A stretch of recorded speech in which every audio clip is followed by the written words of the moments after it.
A brilliant flash of light erupts from a rocky outcrop near town, signaling a powerful release of energy. This was the day Kanado realized his innate ability. He recalls how he, once dismissed as the bottom of the barrel, was no longer that person, his small magical companions looking on. His memory of that moment is intense, sweat beading on his brow as he comes to a stark conclusion. On that day, he stopped being human. In the present, he stands inside a bustling adventurers guild, leaning against a pillar with a cool, detached expression, observing the activity around him. His quiet wait is interrupted when a boisterous, blonde-haired man cuts in front of him, complaining about the long line. When confronted, the man feigns surprise, remarking that he hadn't seen Kanado there. The man's pretense drops, replaced by a sneer. He questions if Arga, an E-rank, bottom-feeder Tamer, has any right to give orders to him, a B-rank adventurer. Kanado's expression hardens at the insult. He leans in close, his voice dripping with contempt as he tells the Tamer to know his place, calling him a weakling shrimp. To further assert his dominance, the bully then grabs another adventurer in line, the horned youth Razzle, yanking him back by his hair. Before he can go further, a large hand clamps down on his wrist. The guild master, Ansa Niawagas, has intervened, his voice calm, but firm as he states that cutting in line is not acceptable. Ansa lectures the chastened adventurer, Nemeras, warning that such behavior could lead to demotion. He then turns to Kanado, addressing him as Argus-san, and advises him to report these issues to staff immediately. Though Ansa sighs, a faint smile suggests he'll let the matter drop for now. He forces a smile, a bead of sweat tracing down his temple, and explains that it was fine since he had free time anyway. Following this, he turns to the guild counter, where a cheerful receptionist asks how she can help. Kanado states that he is there to report his departure from Kanado's party. Beside him, the guild master, Ansa, looks on with a questioning gaze. The act of formally leaving triggers a painful recollection. His mind drifts back to the events that led him here, a bitter acknowledgement forming on his face. He knew this was coming. His thoughts flash back 3 hours. A spiky-haired adventurer named Nemeras, flanked by 2 female companions, sits arrogantly and points directly at him. Arga, he declares, I'm banishing you. Kanado can only stare back, utterly bewildered. Struggling to comprehend, he asks what Nemeras means by banishment and whether he did something wrong. The hooded woman beside Nemeras scoffs, retorting that it's because he's a Tamer, implying his senses are dull for not understanding. She then shouts that they have no need for a Tamer who can only befriend monsters. Kanado, still confused, asks what is wrong with being a Tamer, prompting Nemeras to interject with a condescending offer to explain it to him. Nemeras yells that Tamers grow too slowly because they share experience points with their monsters, pointing out that Arga is the only E-rank member left in the party. Kanado tries to argue, reminding him they had discussed this when he joined and that Nemeras had agreed it was fine, but his words are ignored. Nemeras declares that without his monsters, Kanado is just a weakling. He makes a desperate appeal, reminding Nemeras that they have been companions for 2 years. Nemeras coldly confirms the time frame, then scoffs at the word companions. He states that someone who drags the entire party down isn't called a companion. Instead, he delivers the final insult. They're called deadweight. As Nemeras and the 2 women erupt in cruel laughter, Kanado looks on, utterly crushed. Nemeras adds that, thanks to this, he now has plenty of free time. The harsh memory fades, returning him to the present at the guild counter. The receptionist examines his adventure card and notes that it hasn't been updated in 2 years, offering to process the new registration information for him. He confirms with the receptionist that she should update his status, Riley noting that he has plenty of time now that he's been banished. His comment leaves the young woman flustered. In response, she presents a dark, spherical crystal. He eyes it with annoyance, questioning what it is and why she is so persistent. She cheerfully explains that it's a recently introduced status checker, designed to read his information directly using the crystal. As Kanado expresses his surprise, the receptionist clarifies that the information is transferred directly to his adventure card. The guild master, Ansa, overhears and adds that the old system of written applications was unreliable, as many people would falsify their details. The receptionist then begins the scan, reading his details aloud from the crystal's display.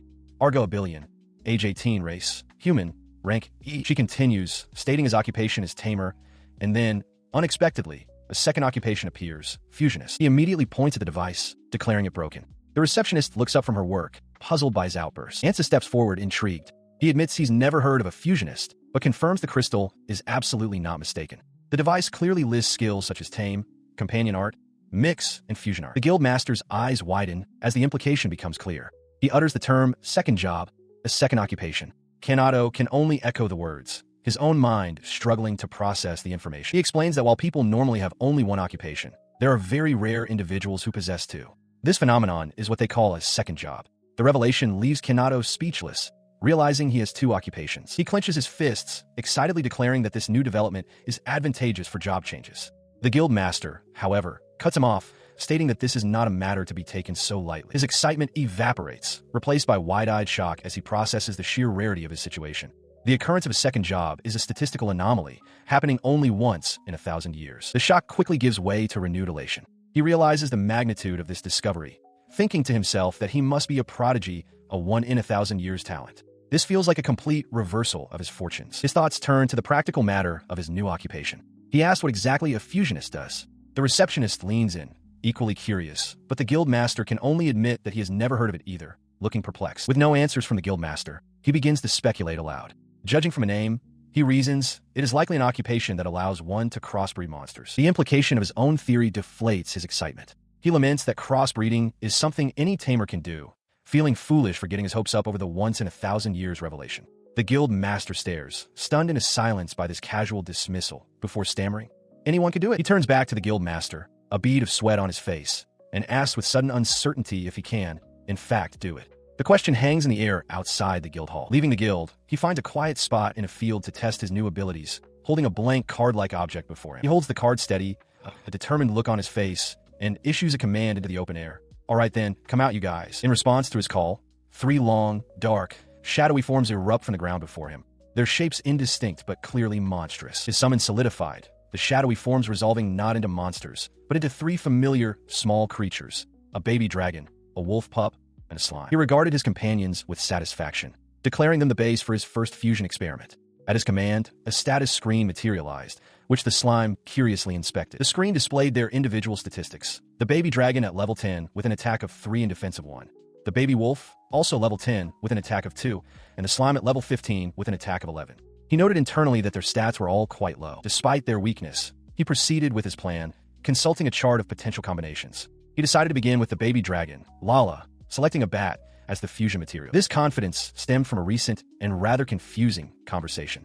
The guild master, Asta, had stated with surprise that a tamer's ability was limited to commanding monsters. Kanato, however, recalled how naturally he had always performed fusions. Asta had been adamant, clarifying that tamers could not crossbreed monsters to create new species. The guild receptionist, equally perplexed, had asked Kanato how he came to believe such a thing was a common skill. Faced with their questioning, a nervous sweat beaded on his brow as he struggled to find an answer. He finally admitted the truth of his situation. He was entirely self-taught, had never attended a formal school, and had never even met another tamer. The weight of his confession settled in the room. He lamented that his lonely reality had been exposed. The receptionist realized with pity that he had no friends, while Asta recalled the additional fact that Kanato had also been banished. Shaking off the embarrassing memory, he dismissed the thought with a sharp no. With renewed determination, he declared it was time to get back on track and proceed with the fusion. He sighs, accepting his identity as a fusionist.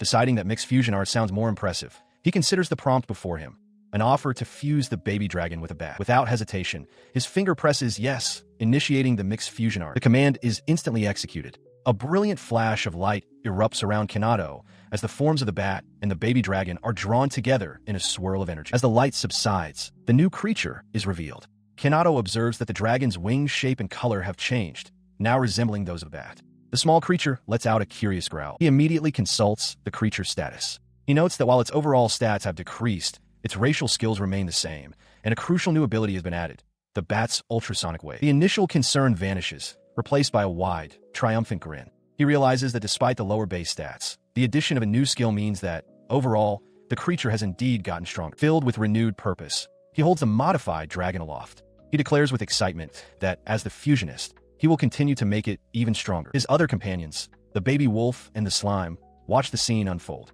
Kanato turns his attention to all 3 of his creatures, telling them that they are lucky. His tone shifts from triumphant to melancholic. He explains that they can grow stronger and stronger through fusion, but he feels that even though he's been called a once-in-1,000 years talent, he himself remains weak. This thought, however, does not lead to despair. Instead, he clenches his fist with fierce resolve, quietly vowing that, like them, he wants to become strong too. He stewed, his thoughts turning to the adventurers who had mocked him. A bead of sweat traced a path down his temple as he recalled their condescending faces, his resolve hardening.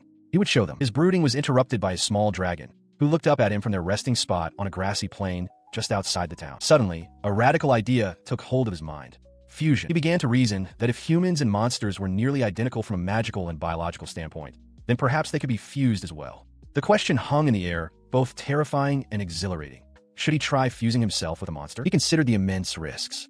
Failure could transform him into a grotesque chimera, or worse, kill him outright. But the potential reward was equally immense. A prompt appeared before him, offering a fusion with a lesser arachne. If he succeeded, he could finally become strong. The thought of possessing the power of monsters was too tempting. He could become strong, truly strong. With unwavering resolve, he selected yes, activating his mixed fusion art. In an instant, a blinding pillar of light erupted from his body. The sheer force of the energy blast sent his small companions tumbling backward across the field. As the light faded, he stood panting, drenched in sweat but whole. A wave of profound relief washed over him as he realized, I'm alive. He checked his body, finding nothing abnormal. He had succeeded, but his celebration was cut short by an impossible sight.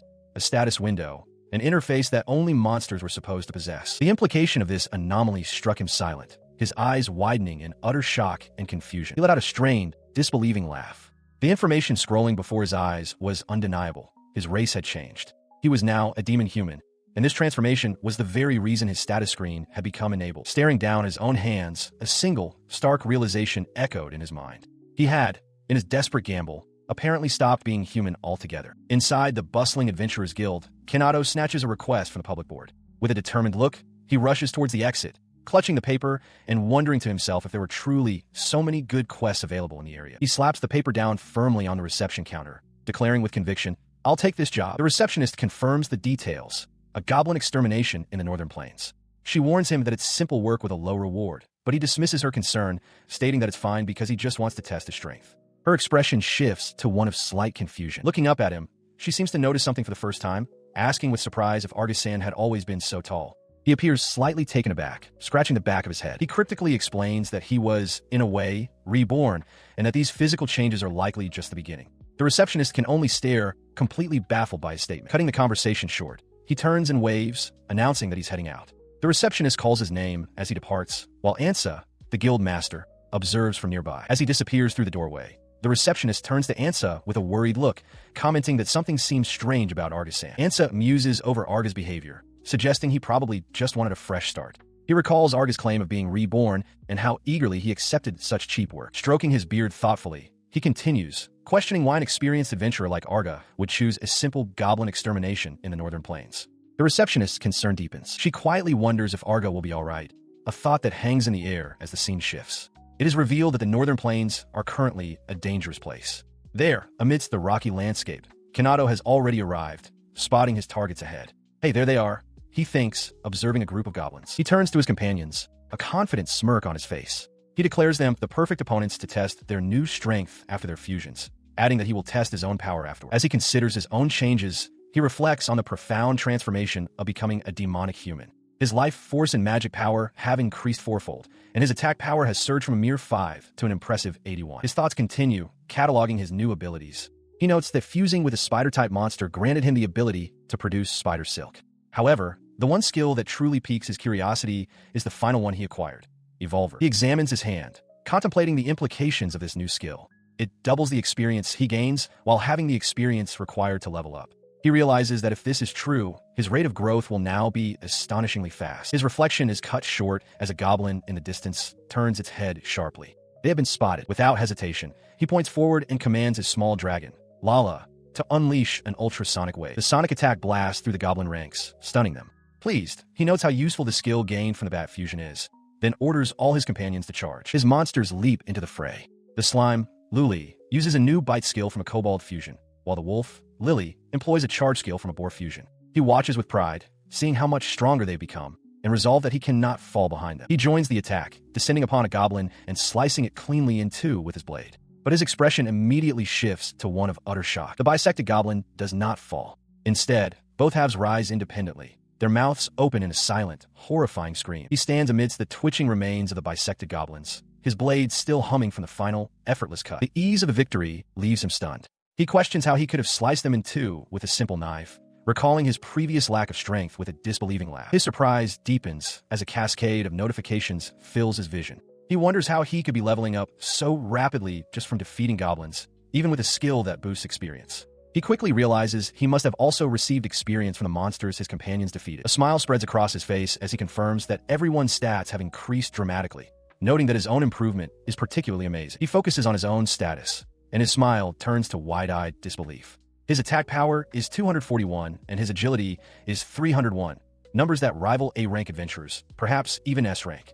The thought crosses his mind. He might really become the strongest, but his triumphant realization is shattered by a deafening roar that echoes across the plains, causing him to turn, startled. Before him stands a creature of immense size and terrifying presence. A colossal, fur-covered beast with blade-like wings looms over him, its shadow eclipsing the sky. He can only stare, frozen in disbelief, a single, stunned utterance escaping his lips. Meanwhile, back at the Adventurers Guild, the receptionist looks up with a worried expression, asking for confirmation about a sword bear sighting in the northern plains. The guild master, Asta, strokes his beard thoughtfully. He confirms that there have been consecutive sightings recently. The receptionist remarks that the sword bear is a strong monster designated as C rank, and Asta agrees, clarifying that its overall rank is indeed C. At the Adventurers Guild, the receptionist stares in disbelief. She explains the dire situation, noting the sword bear's fur is as sharp as swords and its claws are like razors, giving its attacks an A-rank classification. She cries out in alarm, knowing that Arga is only an E-rank adventurer. Meanwhile, facing the beast directly, Kanado considers his options. He realizes that his evolution into a demon human has maxed out his companion art, giving him a chance to tame the creature.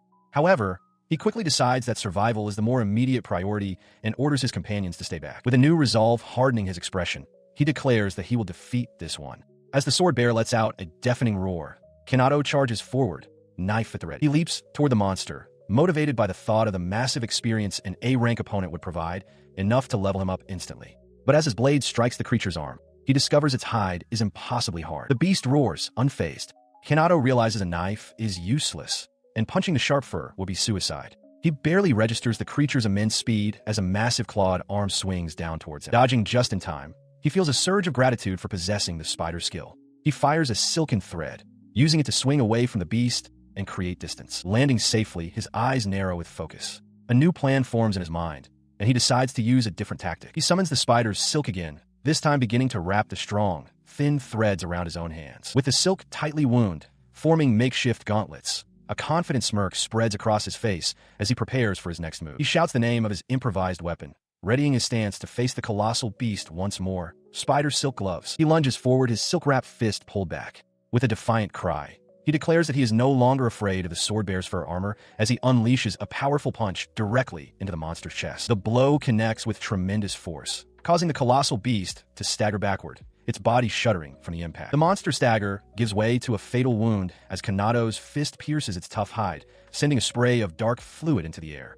The beast's massive claw flails uselessly as the life leaves its body. With the beast defeated, Kanado collapses to his knees, breathing heavily. A slow realization dawns on him as he looks at the fallen creature. He defeated a C-rank monster. A sense of triumph washes over him as he quietly affirms to himself that he has won. His victory secured. He looks to the sky, his resolve hardening. He vows to get even stronger, recalling a past determination to become powerful enough to make someone named Kanado and others regret their actions. At the local Adventurers Guild, a large and formidable stone building, the day's activities are underway. Inside, Kanado informs the receptionist that his current request should be finished quickly. With a confident stride, he turns to leave as she wishes him to stay safe. As he begins to rush, a large hand suddenly appears before him, stopping him in his tracks with a startle. The hand belongs to the guild master, Asta, who calmly asks if he is in a hurry and reminds him not to run inside the guild. Caught off guard, Kanado offers a quick, sheepish apology. His gentle admonishment delivered, Ansa's expression shifts to one of careful observation. He remarks that Kanado seems to have gotten stronger, a comment Kanado casually waves off as the receptionist looks on with curiosity. He isn't merely making conversation. Ansa internally assesses the young man, noting that his physique, dynamic vision, and agility seem to belong to a different person entirely. As Kanado walks away, the receptionist speculates that he must be at a high level now. Ansa, however, remains uncertain, admitting that he can't tell for sure just from a glance. His curiosity piqued, he turns back to the receptionist, asking if Kanado is taking on requests today as well. She confirms that he is consulting a logbook. She explains to Ansa that Kanado consistently chooses only the most menial, low-difficulty tasks. For instance, a request to exterminate 3 horned rabbits, a job he sometimes repeats several times in a single day. Based on this, she cheerfully concludes that the guild master's perception must be his imagination. After all, she reasons, one cannot grow so rapidly by performing such simple jobs. The guild master, Ansa, watched in thoughtful silence as the young adventurer perused the quest board. Kanado's eyes settled on a request for horn rabbits. He mused that they might be useful for fusion and decided he would tame one. As he turned to leave with the quest slip, Ansa's voice boomed from behind, calling for him to wait. He stopped, turning back to face the guildmaster and the receptionist, and asked if they needed something. Before a reply could be given, Two imposing, muscular adventurers stepped forward, blocking Kanado's path with hostile glares. The one with the mohawk identified himself as Norshur and his companion as Razzle. He then addressed Kanado directly, confirming he was Arga, the E-rank tamer who had been banished by someone named Kanado-san. Their voices rose with fervor as they declared that the Kanado who climbed to S-rank at age 18 was their idol. They proclaimed that many adventurers, including themselves, were desperate to join his party. A look of weary realization crossed Kanado's face. He understood now, remarking to himself that a weakling like him had somehow been accepted into that party for 2 years. He waved a dismissive hand, telling them to spare him if their issue was jealousy, as it was no longer his concern. His casual attitude only enraged the pair, who shouted that his attitude was precisely the problem, leaving Kanado momentarily confused. Razzle's fury exploded. He demanded to know why Arga was living with a smile on his face, accusing him of causing trouble for their idol. Norshur added that he should know his place, while Razzle insisted he should be reflecting and apologizing. Kanado stared back, silently questioning the demand. He stares back, his expression hardening as he refuses the demand. He questions why he should be the one to reflect, declaring that the other Kanado is trash who used him arbitrarily and never cared for him. Razzle roars back, calling him a bastard and asking if he's calling them idiots for admiring trash, while Norshur insists that Arga is the one who should be reflecting, their fury boiling over. The two B-rank adventurers draw their weapons. Norshur, brandishing a massive club, bellows that he'll teach the E-rank brat his place, while Razzle accuses him of looking down on them. He meets their aggression by drawing his own curved blade, calmly questioning their decision to draw weapons inside the guild. Nearby, the guild receptionist grows frantic, urging her master, Asta, that they must intervene. The guild master, however, remains calm. He tells the concerned receptionist to wait, suggesting they watch for a bit. He is curious to see how strong Arda has become. As Asta watches, Norshur and Razzle bring their weapons down in a powerful, unified strike. Kanado, his expression unreadable, raises his gloved hand and catches the blades with impossible ease. Effortlessly halting their attack, he twists and redirects their momentum. In a single, fluid motion, he strikes them both, sending them spinning away. The two men crash to the floor, one clutching his gut and the other landing hard on his face, both groaning in pain.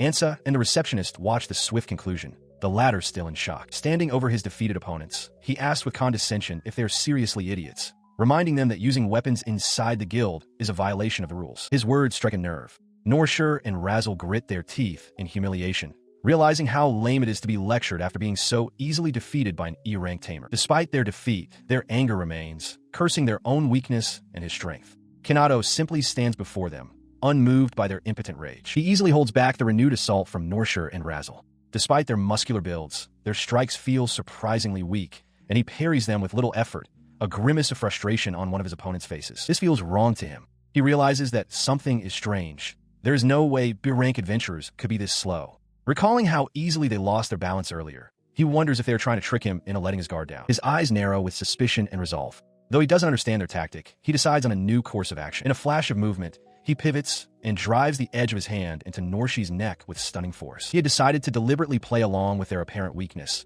confident that if he feigned confusion, an opening would appear.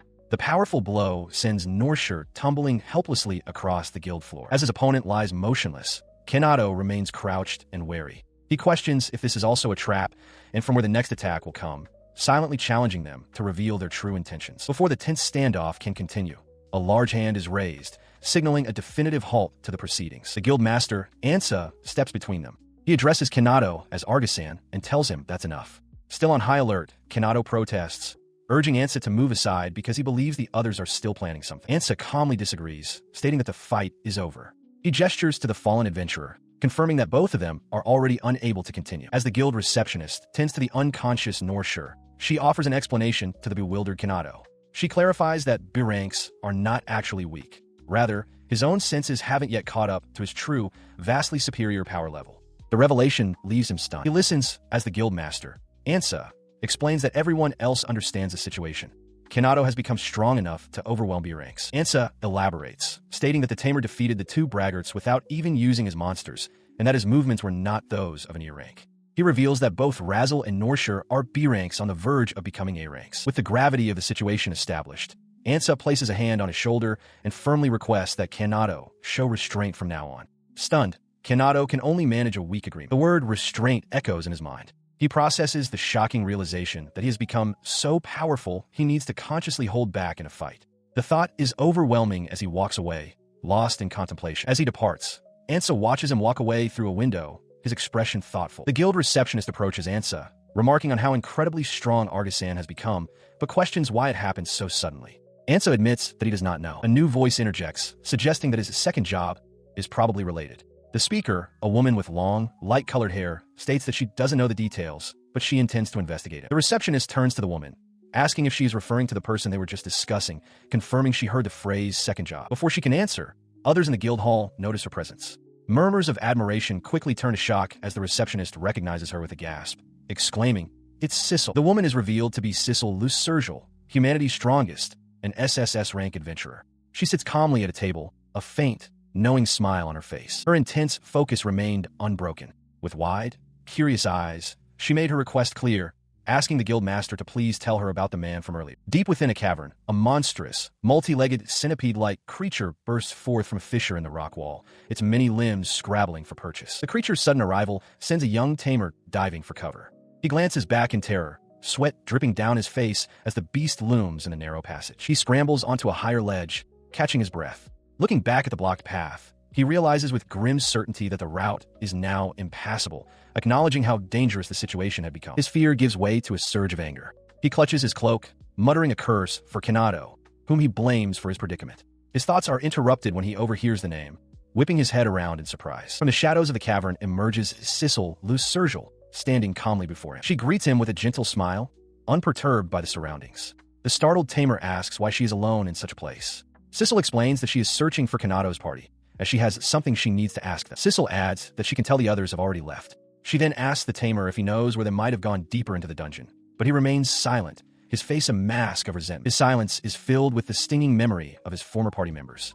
Nemeriz's cruel words echo in his mind, calling him a useless Tamer before firing him and leaving him behind. Bringing him back to the present, Sissel changes her line of questioning. She asks if he has heard anything from Kanado regarding someone known as the former Arga. The Tamer's expression shifts to one of weary familiarity. He confirms that he has heard plenty about Arga, explaining that he was constantly compared to him. He recalls Nemeris shouting that Arga would have known a monster's name when he did not. Sissel listens intently, remarking that Arga's knowledge of monsters was said to be even better than her own. Continuing their conversation in the dim dungeon, Sissel's eyes widened with intrigue as she pressed the abandoned Tamer for more information, asking if he had heard about the legendary Arga's specific abilities. He confirmed that he had, specifically referencing the rumors about Arga's unique talent for crossbreeding monsters. The memory of his dismissal flashed through his mind. Nemeris had shouted that they had hired an incompetent Tamer, one inferior even to Arga. The Tamer recalled his futile protest that Arga's power was a different occupational skill entirely, not something any Tamer could do. He explained to Sissel that because his former party had witnessed Arga perform such incredible feats so many times, they had come to view his extraordinary abilities as the normal standard for all Tamers. Leaning forward with undisguised excitement, Sissel demanded that he tell her everything about it in detail. Meanwhile, in a desolate, rocky wasteland, Kanado stood with a contemplative frown, lost in thought. He glanced at his newly transformed dragon, recalling how it had suddenly started glowing upon leveling up. This transformation was unexpected. He identified the creature's new form. Lala had evolved into a little chimera dragon. Despite the evolution, he found its appearance, particularly its mismatched limbs, to be grotesque. A wave of guilt washed over him as he accepted full responsibility. He realized his careless and repeated fusions with monsters of low compatibility had drastically affected Lala's evolution path. He conceded that its stats were not bad, but the result was still disappointing. His thoughts were cut short as his head snapped up, sensing something nearby. He called out to another of his creatures, Kidra. He follows the presence he sensed, arriving at the entrance to a wide, circular pit carved into the earth. A set of stone steps spirals down one side, leading to a dark doorway at the bottom, the entrance to a labyrinth. Descending into the pit, he and his monstrous companions, Kidra, Luli, and Lily, stand together before the stone entryway, poised to venture into the darkness. He calmly assesses the path ahead, stating aloud that it is a beginner-friendly labyrinth. He feels confident that with their current strength, they can challenge it without any trouble. His true purpose here is clear in his mind. Lala's evolution continues, and he must correct its course.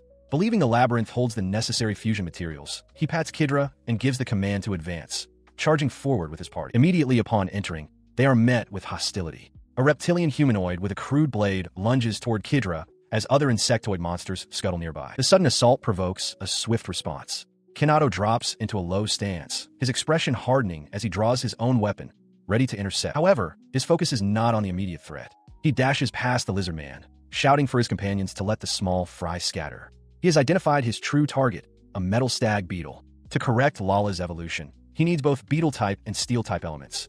and he realizes this creature possesses both. Spotting his quarry, he acts instantly. "Found one," he exclaims, reaching out a hand that begins to glow as he invokes his taming skill on the beetle. His attempt is met with resistance. The beetle flails, shaking off the influence of the skill. A second attempt also fails, the light from his hand dissipating as the creature remains untamed. The repeated failures bring a harsh realization. He grits his teeth, exclaiming in frustration that it failed, and recalls the critical rule. A tamer can only attempt to tame a single monster 3 times. Having failed to tame the creature, he resorted to force. With a single decisive strike, his blade sliced cleanly through the metal stag beetle's tough carapace. The experience from the kill surged through him, raising his level 6 times in an instant. His resolve hardened. If he failed to tame the next monster, he would simply take its abundant experience and press deeper into the labyrinth. Meanwhile, in another part of the cavern, Sissel mused about the tamer known as Arga. She noted that he had fused monsters and changed their color, wondering aloud if their strength was also altered. She concluded that both Arga and his creations could become incredibly powerful. Her companion, the abandoned tamer, asked why she thought so. He began to add that he had heard something about Arga as well. Sissel confirmed his unspoken thought, revealing the specific rumor she'd heard, that Arga was fusing a baby dragon. Just then, the ground trembled and erupted. A monstrous, multi-eyed centipede burst forth with a horrifying shriek, causing the abandoned tamer to cry out in terror. The creature loomed over them, but Sissel remained perfectly calm. The frightened tamer thanked her, expressing his relief that he could confirm something properly. Sissel simply remarked that she was lucky. She turned to him with a gentle smile, adding that he was lucky too. Now, she explained, he could cut ties with the unpleasant people who left him behind and return to the surface safely. In the blink of an eye, her blade flashed. The massive centipede, a terrifying threat just moments before, was now cleaved neatly in two. Sheathing her weapon, she offered to escort him outside. The sight of her jet-black sword triggered a sudden, horrified realization in the tamer. He stammered in disbelief, recognizing her as the legendary SSS rank adventurer, Sissel. After her encounter in the labyrinth, Sissel reports to Guild Master Ansa. She informs him about a peculiar adventurer named Arga, noting that he is both a tamer and a fusionist, a combination that immediately piques Ansa's interest. The guild receptionist points out that Sissel has been speaking with Arga frequently, though Sissel dismisses the idea that they are close. Ansa presses the issue, asking if she understands the extent of Arga's abilities. Sissel explains she only kept an eye on him because she sensed something unusual, particularly after learning he became a high-difficulty tamer through self-study. He then brings up a rumor he's heard, that Arga has a baby dragon as a companion. Ansa elaborates on the significance of this, explaining that dragon species are fundamentally untamable. They possess the ability to judge a potential master's talent, and will only submit to someone they deem to have considerable power. The guild master considers the implications. If Arga truly tamed a dragon, it's proof of his considerable talent. Sissel admits she hasn't confirmed it herself, but is intrigued by the combination of fusion art and a baby dragon. Decisively, Ansa places her report on his desk, declaring he will go confirm the matter himself. A satisfied smile crosses her face. She has obtained the confirmation she needed. With renewed purpose, Sissel decides on her own course of action. She will seek out Arga's former companions to hear their side of the story. Her focus shifts entirely to Kanado, who looks startled as she calls his name. With a bright, hopeful expression filling her features, she tells him directly, "You might fulfill my dream." Deep within a stone labyrinth, Kanado and his familiars engage a massive, horned ogre. The beast roars, swinging wildly as the tamer and his small creatures press their assault in a narrow corridor. The coordinated attack continues as one of his bird-like familiars pecks viciously at the ogre's face, forcing the lumbering creature to stumble back in pain. Watching the beast falter, Kanado calmly assesses the situation. He notes that the ogre has grown quite weak and decides it will soon be time to tame it. He reflects with a hint of pride on how quickly his companions have grown in power. Even a labyrinth boss, a D-rank ogre, is no longer a worthy opponent. Despite its weakened state, the ogre musters its remaining strength for a final, desperate roar of defiance. It lunges forward, swinging a massive fist directly at Kanado's face in a last-ditch effort. The powerful blow connects squarely, yet Kanado doesn't even flinch. He stands perfectly still, his expression calm and unfazed. He realizes with satisfaction that D-rank monsters can't even scratch him anymore. With a casual display of strength, he grabs the ogre and effortlessly throws it over his shoulder, slamming it into the ground. As the beast lies twitching and defeated, Kanado places a hand on its head, invoking his taming ability. Instead of being tamed, the ogre's body dissolves into particles of light, leaving behind a treasure chest. Kanado looks on in surprise, recognizing it as a boss drop. He stares at the treasure chest in disbelief before prying it open, a look of eager anticipation on his face as he wonders what lies inside. His mood is jubilant as he walks through the city streets, humming to himself. He can't help but smile, reflecting on his incredible luck. The contents of the chest are revealed to be the ogre's rare drop, a horn of battle. Astonishingly, there are 2 of them. He calculates the odds in his mind. The probability of a single rare drop is 1 in 10,000, and the chance of getting 2 is 1 in 100,000. He realizes this means he overcame a 1 in 100 million probability, and he roars in triumph. While walking through the crowd, he considers his next move. The horn should be worth 1,000 gold coins, enough to live unemployed for 3 years. He decides to store one and sell the other, but his planning is interrupted when a voice calls out his old name. Arga. He turns, his expression hardening as he sees Nimruz and his party. Nimruz looks down on him, questioning what happened to his body. With a hint of annoyance, he corrects him, stating that his name is Kanado. He reflects internally on the change. He used to have to literally look up at the man he knew as Kanado. He wonders if his sudden growth spurt is a result of becoming a demon human and leveling up. His introspection is shattered by the women from Nimruz's party. The one with pigtails mockingly asks if he got into weird drugs, while the hooded one sneers that it must be because he was embarrassed about being short. Nimruz dismisses their chatter, his eyes fixed on the item in Kanado's hand. He points, asking in disbelief if it's an ogre's rare drop and declaring it impossible. Kanado tersely confirms that it is. The women escalate their taunts. The hooded one suggests he probably received it as charity while leeching off another party. The one with pigtails adds that he might have stolen it, causing Kanado to cry out in exasperation. He insists that he acquired the item with his monsters, but Nimruz scoffs, telling him there's no need to show off a mere D rank drop. To prove his superiority, Nimruz holds up a ring, proudly declaring it to be a B rank rare drop. He then turns to Kanado, asking if he's jealous. Nimruz mockingly refers to Kanado's find as a Ghost Prince drop, asserting that besides his knowledge, everything else about him is trash. With a smug expression, Nimruz suggests that if Kanado were with them, he could obtain such valuable items. He condescendingly offers to let Kanado rejoin their party if he insists. A bead of sweat trickles down his face as he processes the offer, a look of weary understanding dawning in his eyes. He realizes they want him back.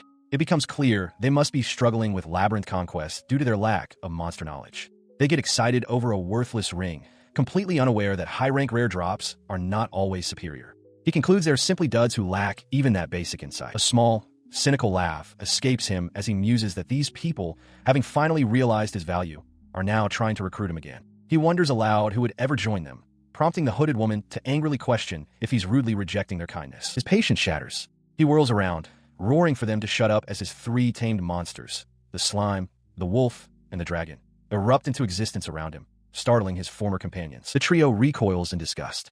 The woman with pigtails calls the dragon a gross, chimera-like thing, while Nimruz points out the hairy wolf. The hooded woman remarks that the slime is the most normal of the bunch, yet still somehow different than before. His face twisted in a furious snarl, Kanado issues a final command. Disappear from my sight right now. He turns his back on them, clicking his tongue in annoyance.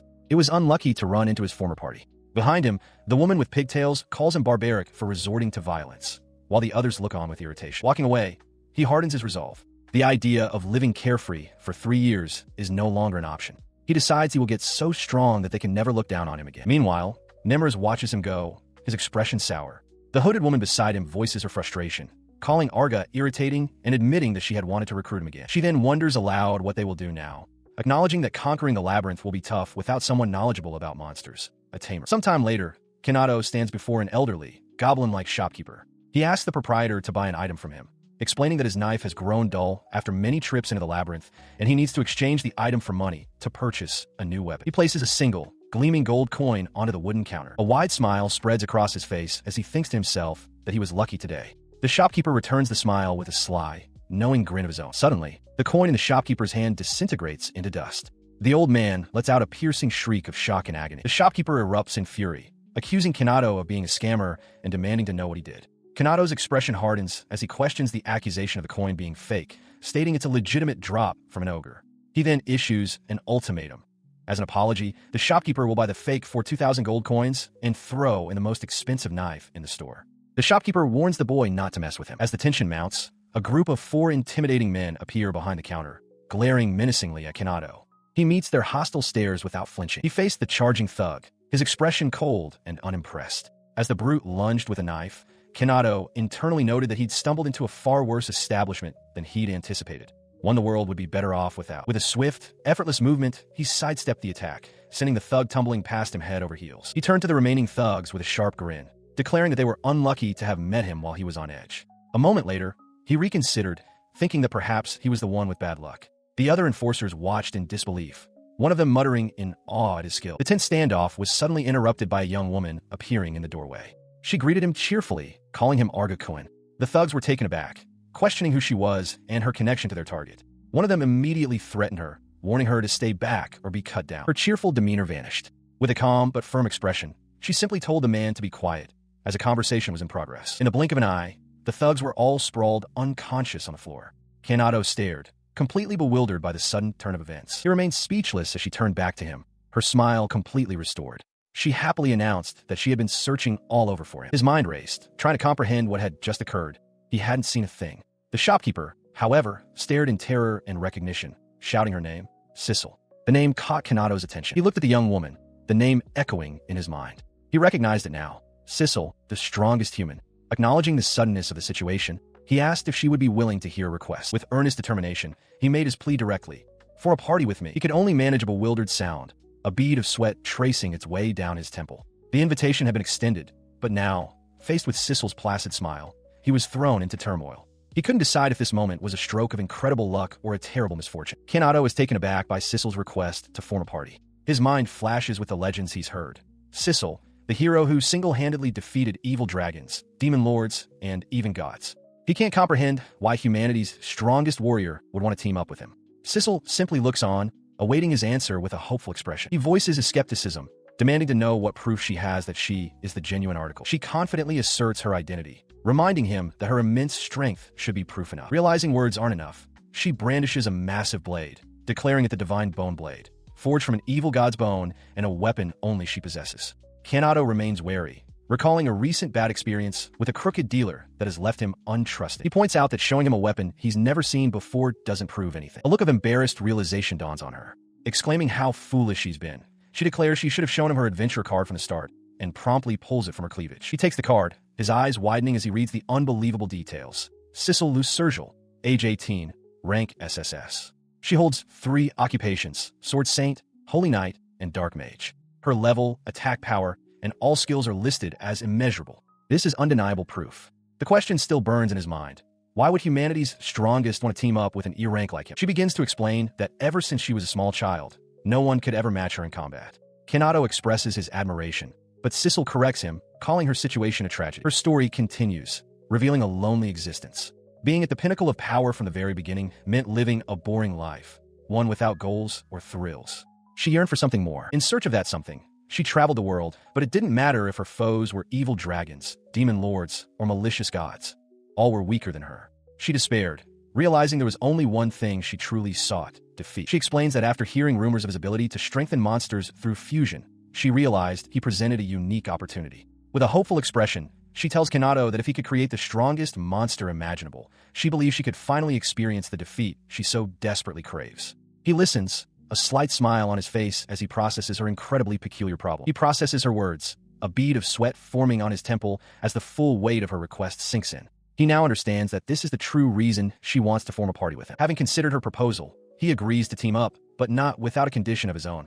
He states that he is willing to listen to anything she has to say, setting the stage for his terms. His condition is delivered with stark simplicity as their silhouettes stand apart.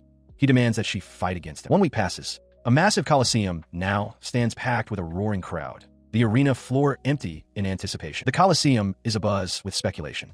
Some in the crowd believe Sissel is there for a duel, while others have heard it is an entrance exam for her party. Regardless, a large audience has gathered to witness the actions of this famously reckless adventurer. Among the spectators is Kanado, who notes the size of the crowd. He correctly surmises that the men from his shop must have spread the word, a convenient turn of events for him. Down in the arena, she looks up towards him with an impressed smile, calling out his alias with admiration. Amazing, Argaquin. He smiles in response as she observes that he has gotten remarkably strong, something she can tell just by looking. He simply replies that he made a promise. The memory of that promise surfaces. A week prior, Kanado had admitted that his current self was not worthy to stand beside Sissel.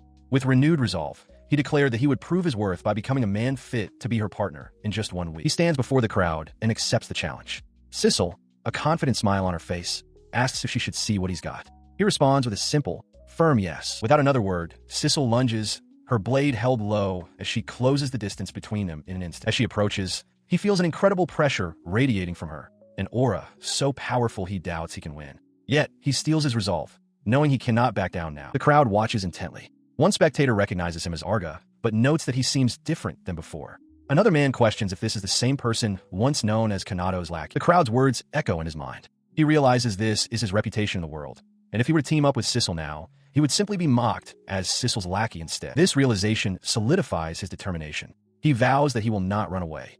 He will face this challenge head-on and show everyone his true strength. With his resolve hardened, he explodes in emotion. The crowd gasps, exclaiming that Arga has changed. Sissel's own eyes widen in surprise at his sudden, incredible speed. He presses his attack, their movements kicking up dust and sparks across the arena floor. Internally, he reflects on the source of his new power. 1 week of intense fusion, resulting in over 100 level-ups and the acquisition of considerable new skills. Despite his incredible growth, he finds her defense impenetrable. From Sissel's perspective, however, she feels as though she is facing a giant wall, unable to see any path to victory against it. The clash subsides for a moment. Sissel looks at him, amazed, and praises Arga for keeping up with her so well. She then reveals that he is about as strong as she was when she was only 2 years old, leaving him sweating and speechless. He pressed his attack, the crowd watching in awe as he fought on even terms with Sissel, a warrior known to fell evil gods in a fraction of a second. He lunged through the air, dagger held ready for a decisive strike, but Sissel remained composed, her gaze fixed on his advance. As he closed the distance, a grim realization struck him. His weapon, a black dragon fang from a dubious merchant, would surely shatter against her sword, forged from the bone of an evil god. Sissel's voice cut through his thoughts. She remarked that she had expected him to try something different, perhaps involving his monsters. She then explained that she would refrain from using her own this time, as it would be troublesome if they were killed, assuring him she had no intention of harming his. Her words seemed to offer an opening. He surged forward, shouting that accidents, however, could always happen. At his signal, his 3 tamed creatures, the wolf, the slime, and the dragon, burst forth, launching themselves at Sissel from multiple angles. Sissel's composure finally broke, her eyes wide with surprise. She cried out that he was cheating, protesting that she had just declared she wouldn't use her own monsters. But her protest was exactly what he'd anticipated. He used the creatures as a decoy, circling behind her with the conviction that an attack from the rear could wound even humanity's strongest. As his dagger neared her back, she spoke without turning fully, her voice calm. She conceded that the idea was a good one, just as his strike was effortlessly halted. In the same instant, with a contemptuous flick of her power, she swatted his 3 monsters away like flies, sending them tumbling helplessly through the air. Kanado stared in disbelief, his mind reeling. All 3 of his companions had been blown away in a single instant. He frantically checked on them, relieved to see they were at least still alive. But how? How could she have done that? He felt a pang of guilt. He apologized to them, acknowledging that their sacrifice had allowed him to close the distance. But it had all been for naught. Before he could formulate another thought, Sissel's voice cut through his confusion as she held her weapon to his throat. "Yup, I win," she stated calmly. Kanado, still kneeling, asked how she dealt with his 3 monsters. She explained that if you move fast enough, after images naturally occur. As for the creatures themselves, she dismissed them with a simple finger flick, just as she had done to some others the other day. With a weak laugh, Kanado conceded. "I surrender." The casualness of her overwhelming power left him utterly stunned. His defeat, however, had an unexpected effect on the spectators. Ansa roared with approval, declaring it a good match and shouting that he now had a new respect for tamers. He looked up, a small smile forming as he realized that he would no longer be mocked for his profession. Sissel then turned to him, asking if he was satisfied. When he confirmed, she extended an offer. "Will you become my companion, Arga-kun?"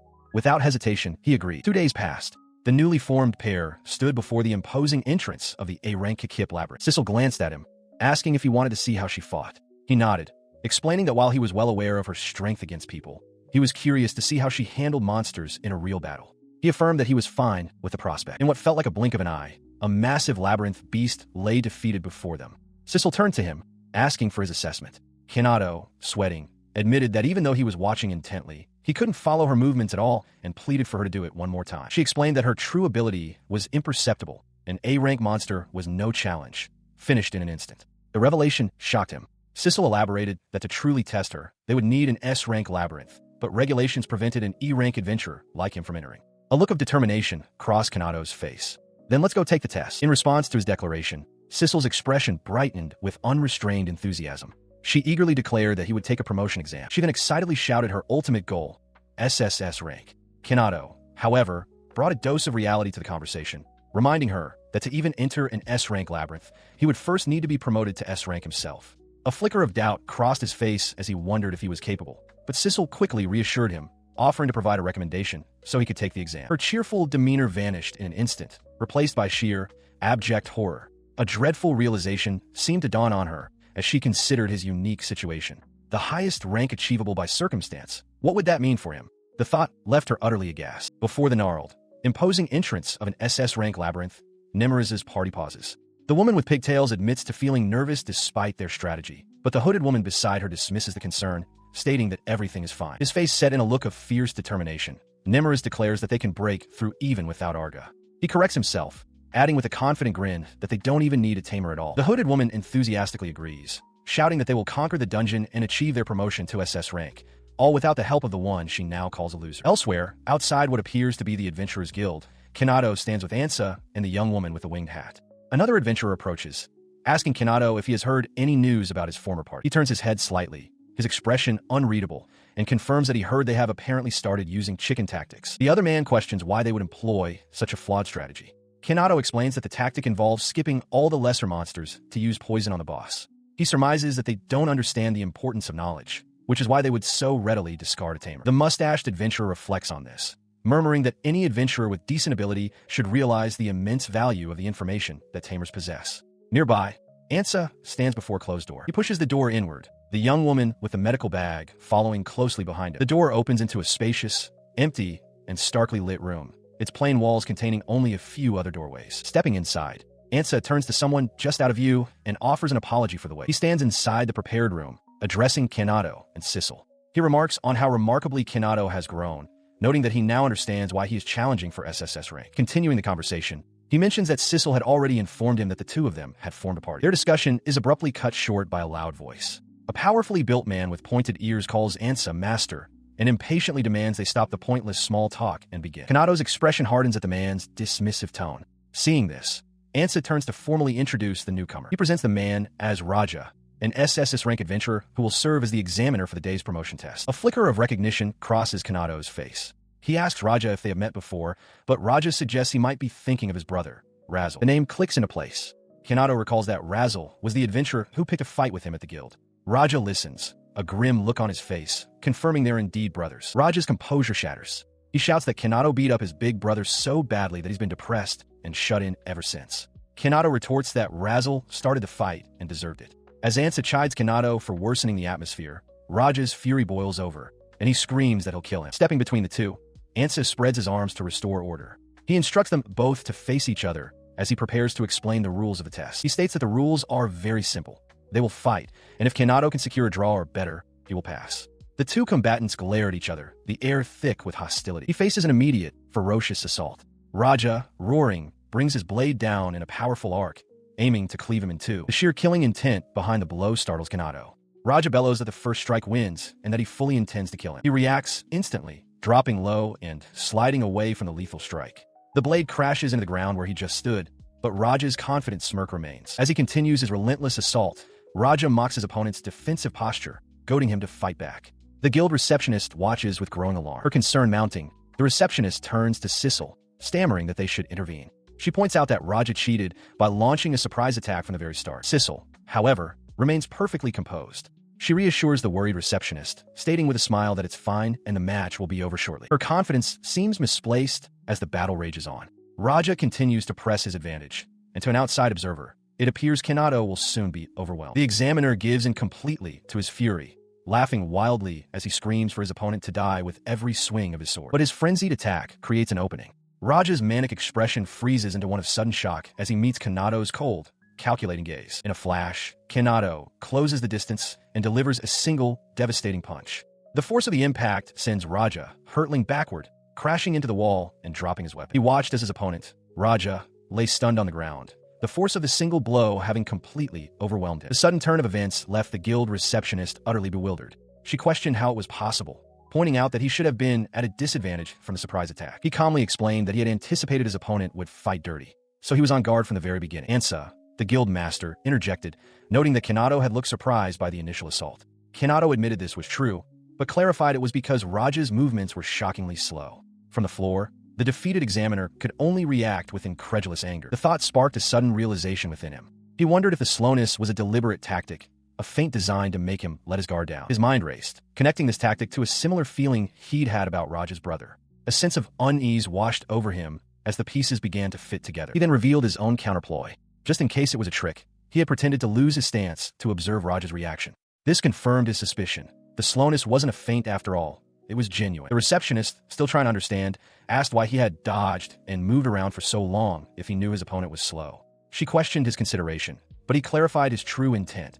He was carefully timing his counterattack to defeat Raja without dealing a fatal blow. Asta then provided the final piece of the puzzle, revealing the source of Kanado's restraint. He had been specifically instructed by Nemruz to hold back. The guild master looked at Kanado directly, reinforcing the message.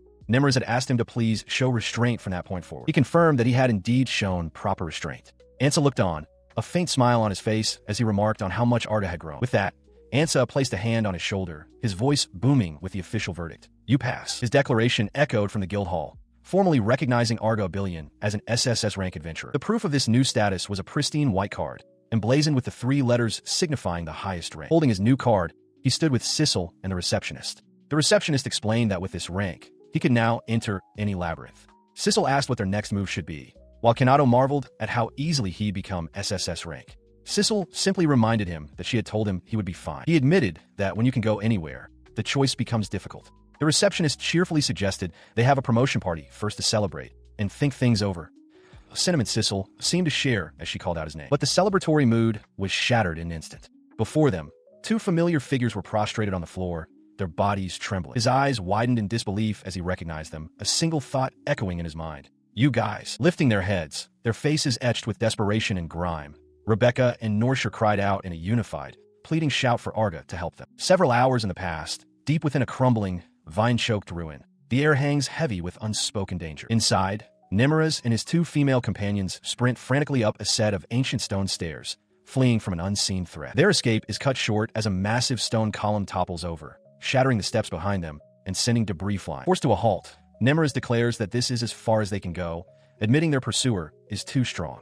His hooded companion urges him not to give up, reminding him of his ambition to become an SS rank adventurer. From the shadows below, the source of their terror reveals itself.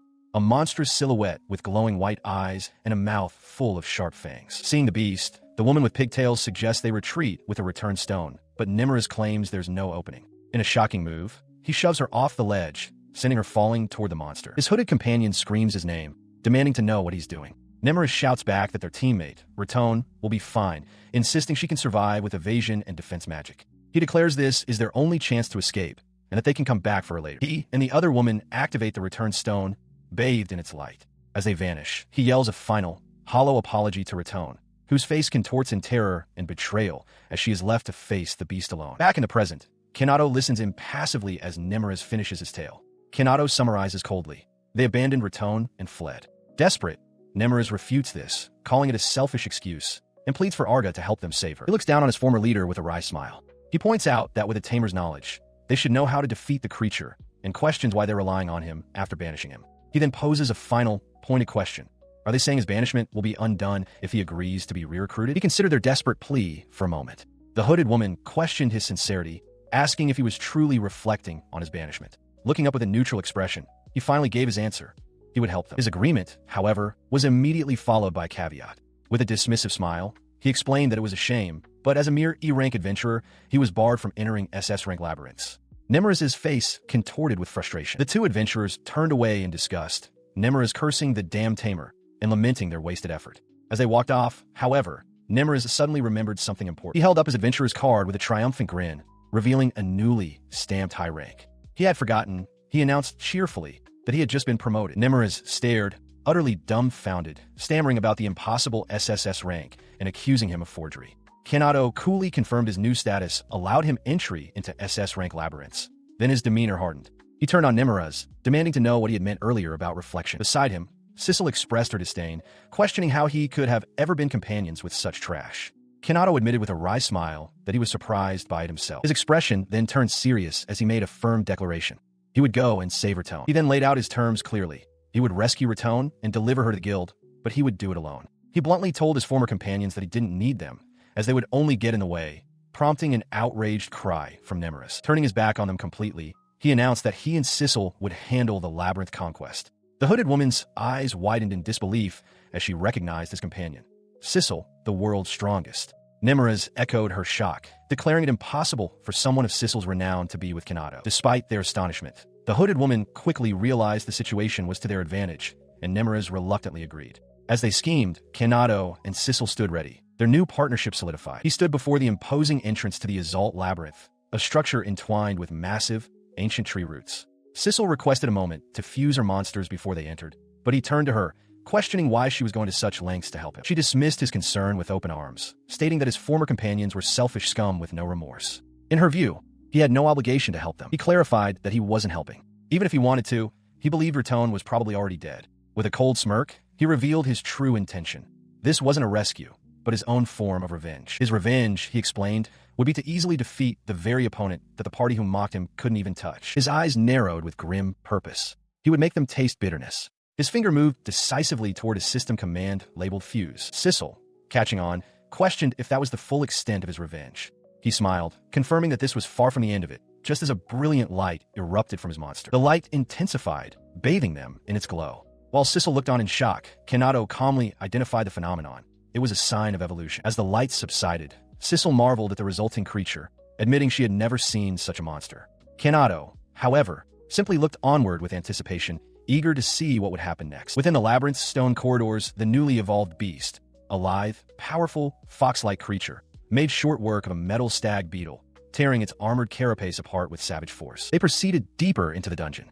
Kanado noted that there was nothing impressive so far, as they had not yet reached the SS rank section. Sissel observed that Kanado and his former group were too weak, having to resort to cowardly tactics in a labyrinth of this low level. As they proceed, Kanado reflects on his former party's incompetence, declaring that using a flawed strategy like chicken tactics was utterly stupid. He elaborates that attempting to poison a boss with status ailment immunity is pointless. As he speaks, the labyrinth's defenses obliterate one of his summoned beasts, yet he remains focused on a nagging inconsistency in the story. Sissel notes that something about his story feels off as well, revealing that the labyrinth's boss is a vampire. Kanado agrees, admitting his main concern was the very fact that his old party managed to retreat at all. She explains that vampires are proud creatures who hate when prey escapes and would have certainly used magic to interfere with their return stones. He concurs, reasoning that even sacrificing 2 party members as blood bags wouldn't have been enough to convince a typical vampire to let the others go. A thought strikes Sissel, and she posits a new theory. The vampire might be a mutant. As they arrive before a massive, arched doorway, she clarifies that if it's a variant like a vampire princess or vampire noble, its rank would be SSS, overwhelmingly stronger than even SS-rank vampires. Kanado questions why a nobler, more powerful creature would be more likely to let them go. Sissel simply replies that such things happen sometimes. Without another word, a sword is suddenly launched through the air, speeding directly toward the heavy stone door. The blade shatters upon impact, its fragments clattering uselessly to the floor. Kanado watches the result with a flat, unimpressed expression. He calmly faced the now open doorway as a voice echoed from the darkness within. It laughed, congratulating him on dodging the blood sword attack. From the shadows, the speaker emerged, revealing herself to be a young woman with the unmistakable features of a vampire noble. With a confident smirk, she introduced herself as the great vampire princess, Reina La Rerilcia, telling them they should feel honored to have survived her initial strike. Her grand declaration did little to faze him. His eyes narrowed slightly as he confirmed their suspicions aloud, identifying her as the SS-rank mutant they had anticipated, a vampire princess. He then turned his attention to his companion, addressing Sissel directly. She responded with unwavering confidence in him, affirming that she would leave the battle in his hands. As she placed her trust in him, a dark, circular void began to ripple into existence on the stone floor directly before him, catching Sissel by surprise. From a swirling portal, 2 formidable beasts lunged forth, a ferocious wolf and a hulking monster with a horned ram skull for a head. Kanado stood calmly between his summoned creatures, ready for the confrontation. Observing the display, the vampire princess Reina's expression shifted to one of mild amusement. She correctly identified him as a Tamer, but scoffed at the notion, declaring with absolute certainty that such lowly monsters would be utterly incapable of reaching her. In the ruins of the chamber, the vampire princess, Reina, faces her opponents with a confident smirk. Her monstrous, ram-skulled familiar looms beside her, a silent, imposing threat.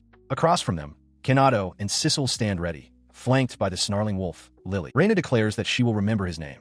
As she speaks, Kanado internally processes the new information, Vampire Princess Reina. He realizes that if she is an SSS rank monster, then the crushing defeat he and the others suffered now makes perfect sense. His expression hardens with resolve. He states that she is the first SSS rank monster he will kill, and for that very reason, he will never forget her. He then introduces himself as Arga, commanding her to remember the name of the one who will bring about her end. Reina's eyes narrow, her confident demeanor replaced by a silent, simmering rage. Her composure shatters, fangs bared and face contorted in fury. She snarls at the audacity of him looking down on her. With a furious cry, she lunges forward, branding him an insolent fool as her clawed hand reaches out to strike. In response to her charge, Kanado points forward, issuing a sharp command to his companions. Lala, Lily, go. The wolf, Lily, immediately springs into action, a blur of white fur meeting Reina's attack head-on with a powerful swipe of its own massive, clawed paw. The impact of their clash is immense, sending both combatants flying backward through the air. As Lily lands,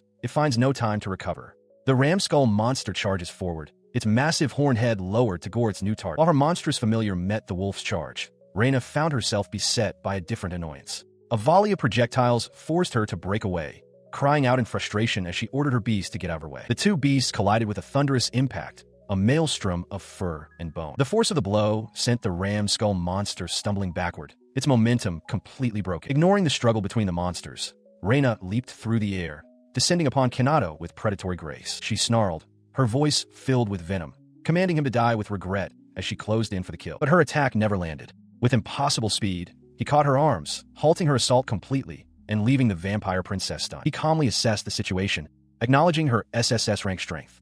He had strengthened Lala and Lily to handle SS rank labyrinths, but he conceded that this was a tougher fight than he'd anticipated. She, in turn, stared in disbelief, admitting that she had only been testing his monster's power, using the fight to gauge their abilities. His grip tightened, a low curse escaping his lips. Enraged that he would dare, she struggled against his hold. Her rage then curdled into a dawning horror. Her eyes widened as she stared at him, the question tearing from her throat. Are you human? Her question about his humanity was met not with words, but with a powerful kick that sent her flying backward across the clearing. She cried out in pain as she skidded across the ground, her body absorbing the brutal impact before she managed to halt her momentum. He calmly observed her, acknowledging that among all the foes he had faced, she was at the highest level. However, he added a crucial caveat. She was still not as strong as Sissel. Before she could fully process his words, he closed the distance in an instant, striking her again with a sharp blow to the midsection. Her eyes widened in shock and pain. Staggering back, she refused to yield. Her hand went to her side, drawing a short, ornate dagger that began to glow with a faint magical aura. She lunged forward, screaming a curse at him.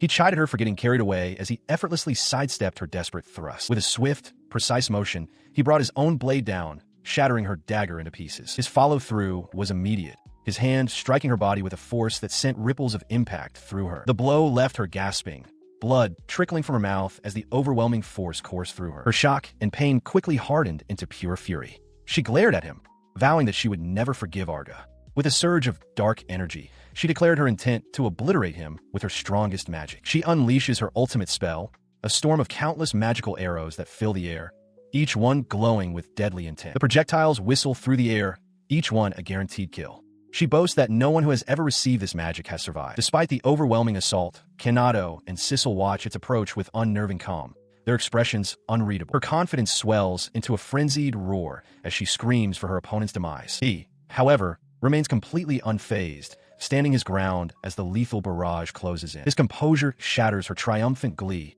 replacing it with disbelief. He turns his head slightly and speaks a simple command to the small dragon perched on his shoulder, calling for a dragon breath from Lala. In response, the tiny creature opens its maw, gathering a surprising amount of energy within its small frame. It unleashes a swirling vortex of pure energy, a powerful blast that rushes forward to meet the incoming attack. The dragon breath slams into the vanguard of the magical arrows, instantly beginning to overwhelm them. The vampire's ultimate magic proves utterly ineffective, its projectiles dissolving into nothingness as the dragon breath continues its inexorable advance. He watches as the steam clears, revealing the vampire princess Reina trembling against a scorched wall, her ultimate attack having been utterly negated. She stares in wide-eyed terror, her confidence completely shattered. He calmly addresses her, noting that her powerful magic might have been effective against anyone other than a Tamer. He declares the fight over and bids her farewell, but is stopped short when Reina meekly pleads and then announces her surrender. The unexpected concession leaves him momentarily confused. Her pride evaporates completely.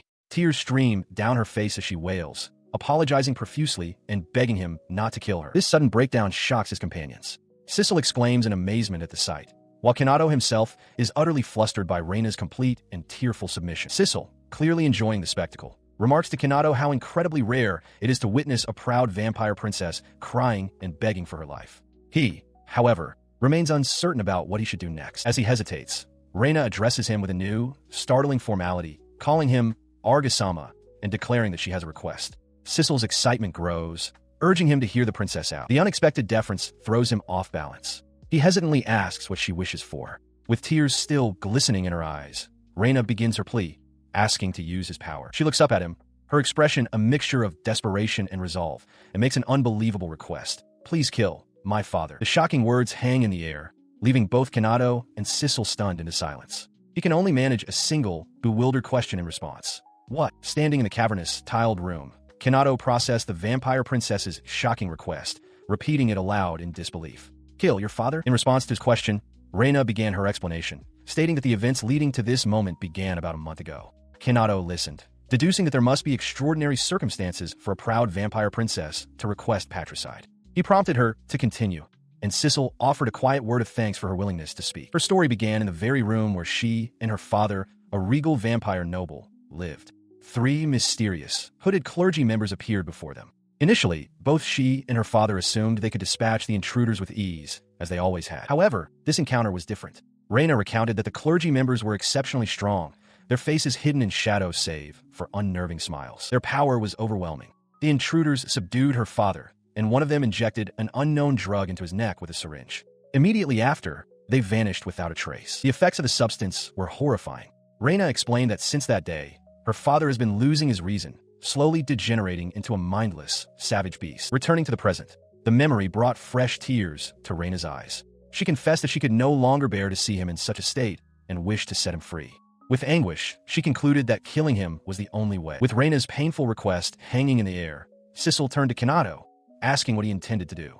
Reina added that her own power was insufficient to match her father's, which is why she'd been waiting for someone strong enough to defeat him. As Kanado considered the proposition, Reina's expression hardened. Tears still welled in her eyes, but her face was a mask of grim determination as she steeled her resolve to see the deed done. His unspoken agreement was met with immediate, heartfelt gratitude from the vampire princess. Kanado explained his reasoning plainly. If they didn't defeat her father, they couldn't conquer the labyrinth. Besides, he admitted he was curious. He listened as Sissel voiced her suspicions about the drug used on Reina's father. She found it questionable that the attackers were truly clergy, as such groups typically prioritize holy magic and detest medicine. Turning his attention back to the vampire princess, he formally accepted her request, but added a caveat. Reina, with a determined expression, affirmed that she was prepared for whatever it might be. She then moved closer, a blush dusting her cheeks as she shyly requested he be gentle, as it was her first time. Utterly bewildered, he recoiled and shouted, demanding to know what exactly she thought she was prepared for. Sissel immediately interjected, calling Reina a pervert and stating that the price was certainly not her body. Flustered, Kanado clarified loudly that he was talking about making her his companion, not anything else. The clarification only seemed to stun Reina further. Her eyes widened as her thoughts immediately escalated from companionship to the prospect of marriage, a leap in logic that left Kanado completely exasperated. He sternly laid out his terms, explaining that because he didn't trust her, he would tame her and put her under his control. He warned that if she tried anything suspicious, he would store her away in the shadows. Reina, however, seemed to interpret his words in her own way. Blushing, she concluded that once she proved herself trustworthy, they would get married. Ignoring her comment, he impatiently urged her to just guide them to her father. Following her lead, the 3 of them began their descent down a winding stone staircase into the earth. Sissel asked if this was where Reina's father was located, and Reina confirmed it, adding that he had developed a strange preference for subterranean places. He surveyed the surroundings, noting the dim, cavernous space felt like a vampire's lair. Beside him, Sissel observed that there were multiple other passages leading into the underground complex. He then questioned Reina, asking if she had seen any stupid-looking guys in the area recently. After a moment of thought, she replied that she hadn't, before correcting herself and recalling a group of 3, 1 man and 2 women. He stood in the cavern, a grim expression on his face, as Sissel considered the events that led them here. She recalled that Kanado's previous party had used cowardly tactics to navigate the dungeon, ultimately encountering Reina's father. Sissel also spared a thought for Raton, who had been left behind, wondering about her current state. Together, the 3 of them ventured deeper, their figures small against the immense, foreboding scale of the underground chamber. As they proceeded, a terrible smell assaulted their senses, causing Kanado to recoil. Reina, however, recognized the foul odor immediately. She confirmed with a grim certainty that her father was nearby. Her words were punctuated by a deafening crash as a monstrous, clawed hand slammed into the ground before them, shattering the stone. From the dust and debris rose a horrifying figure. It was a tall, gaunt creature, its body emaciated save for its grotesquely muscular arms that hung nearly to the ground. Steam billowed from its hulking form as it stood before them. The creature gnawed on some unseen morsel, its feeding habits utterly unsightly. Disgusted, Kanado decided to act, calling forth his small slime companion. "Lulu, come out," he commanded. He explained his reasoning to Sissel, noting that while the creature didn't seem to be a high-level threat, his slime, Lulu, possessed detoxification skills. It was a last resort, but one he was willing to try. The small slime quivered, sensing the tension. But before it could act, the slime began to glow with a brilliant light. Kanado watched in astonishment, realizing what was happening at this critical moment. This was a sign of evolution. A sudden burst of energy erupted from the small creature, catching both him and Reina completely by surprise. When the light faded, Lulu had changed. It was now a larger, ink-black creature with a form resembling an octopus, its wide, unblinking eyes staring forward. Its new form was a black slime, a species Kanado identified from the status screen as a Shoggoth. He noted its stats had increased significantly, though he had never encountered such a monster before. Reina looked on in surprise. As Kanado puzzled over the creature's origins, Sissel's expression grew serious. She recalled a past battle against an evil god, explaining that a Shoggoth had been among its subordinates. She elaborated on the danger, explaining that monsters of the evil god type possess a unique and terrifying ability: mental contamination, a power used to drive people insane. Her words sparked a realization in Kanado. He recognized the scent lingering around Reina's father as the same evil god type, connecting it to the drug he was injected with. This, he concluded, must be the source of the madness confusion that had transformed him. Heeding his conclusion, Sissel theorized that the very presence and smell of this evil god's influence might have been the catalyst for Lulu's sudden evolution, though she admitted she couldn't be sure. The revelation struck Reina with full force. She clenched her fist, finally understanding that the clergy members were not what they claimed to be. She wondered aloud in anguish why they would inflict such a fate upon her father. Her lament was cut short as the monstrous form of her father spotted them. Kanado turned to her, seeking final confirmation. Was she truly prepared for him to kill the creature? With a firm resolve, Reina gave her consent. With her blessing, he steeled himself. "All right," he declared, turning to face the grotesque beast as it lunged toward him. He met the charge head-on, blade extended. He knew that even for a vampire noble with powerful regeneration, decapitation was a fatal blow. He would sever its head, but as he closed the distance, something caught his eye, stopping him in his tracks. His confident charge faltered, his expression shifting to one of utter shock as he recognized what stood before him. He freezes, his eyes wide with shock as the monster's enormous fist stops just short of his face. The momentary hesitation costs him dearly. The monster's fist connects, sending him tumbling backward across the ground. Reina cries out his name, questioning why his reaction was delayed for that crucial moment, as the creature's follow-up strike pulverizes the spot where he just stood. He scrambles to evade the relentless barrage. The monstrous creature hammers the ground again and again, each blow shattering the stone floor in a furious, mindless assault. As he dodges another strike, Reina's voice cuts through the chaos, urging him to create an opening and maintain distance. Pushing himself up from the ground, he grits his teeth and confirms he understands. The creature, however, gives him no quarter, letting out a guttural roar as it lunges forward once more. It swings wildly, and he is forced to dive to the side as another earth-shattering punch obliterates the ground where he was a second ago. Scrambling for a new strategy, he realizes that simply blinding the beast won't be enough to stop it. He just needs to buy a little time. Then he remembers the new ability he just acquired. He puts the plan into action, calling out to his companion. "Lulu, madness confusion." The small slime floats forward, pulsing as it releases concentric rings of energy. The rings travel swiftly, striking the back of the monster's head. The creature recoils, a jolt of energy crackling around it as the mental assault takes effect. The attack connects. Kanado watches with grim determination, while Reina and Sissel observe the outcome with a mixture of apprehension and hope. The mental assault strikes true. The monstrous creature's face contorts in a silent, agonizing scream as the unseen attack overwhelms its mind. It thrashes wildly, its oversized arms flailing as it bellows in torment. The violent fit sends it crashing to the ground, where it writhes in spasms, completely incapacitated by the confusion spell as Kanado watches on. He lets out a breath, a small smile of relief forming on his face. The ability worked. His moment of relief is interrupted as Reina, addressing him as Arga, asks if he was spacing out. He admits that he found someone unpleasant and lost his concentration, muttering to himself that even in their current state, they are still dragging him down. Meanwhile, the subject of his thoughts, Reina's transformed father, lies helpless amongst the rubble, his face a mask of anguish. Sissel speculates that the creature could be Raton, the one abandoned by Kanado. She reasons that vampires don't have petrification abilities and wonders if the evil god's influence awakened them. Kanado clarifies that he was simply confused by her appearance. Putting the speculation aside, he turns his attention back to Reina. He apologizes for the delay and promises to end things quickly. His words do little to comfort her. Tears stream down Reina's face as she watches her father, who continues to clutch his head in agony on the ground. Seeing Reina's distress, Kanado makes a decision. He orders Lulu to cancel the madness confusion. Sissel is taken aback, questioning his command. He explains that even though the creature has lost its sanity, it is still his companion's father. He draws a small, sharp blade, his gaze fixed and resolute.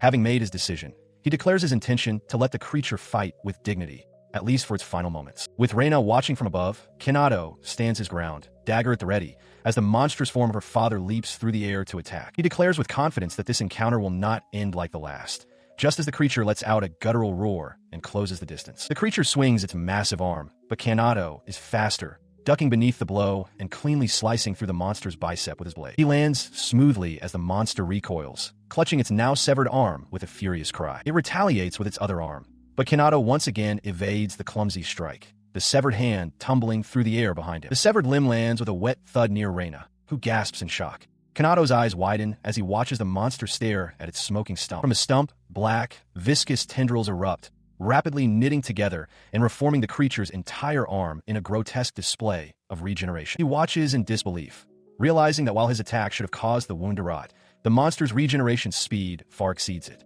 He concludes that the fight will drag on unless he can cut off its head. Before he can act on this new strategy, the monster's newly regenerated arm begins to tremble and swell, its muscles bulging unnaturally. The mutated limb, now a massive, hardened club, smashes into the rocky ground with devastating force. The creature's attack shatters a massive stone pillar, sending debris flying. Watching from a distance, Reina wonders about Kanado's plan, confused as to why he would destroy the structure. Instead of pressing forward, it hefts a large fragment of the broken pillar, preparing to use the environment as a weapon. He leaps aside just as the monster hurls the massive rock, which smashes into the ground exactly where he had been standing. Undeterred by the miss, the creature lets out a guttural roar, already preparing another projectile. He quickly deduces the monster has switched to ranged attacks to avoid being slashed in close combat. As long as the projectiles don't connect, he believes he'll be fine. His confidence falters, however, as a sudden, grim realization dawns on him, causing him to grit his teeth in frustration. He turns away from the beast and calls out to Sissel, asking for her help. Reina observes this, noting that if Sissel were to defeat the monster, it wouldn't count as Kanado's victory. He quickly clarifies, assuring them that he will be the one to land the finishing blow. His request is not for combat support. Instead, he points towards a distant figure, asking Sissel to retrieve that person. The person in question is Raton, lying motionless and vulnerable upon a jagged piece of rubble. He explains that he cannot fight decisively while she is in the line of fire, fearing she might be shattered by a stray attack. Sissel agrees to help, and to her surprise, Reina volunteers as well, stating it will be quick.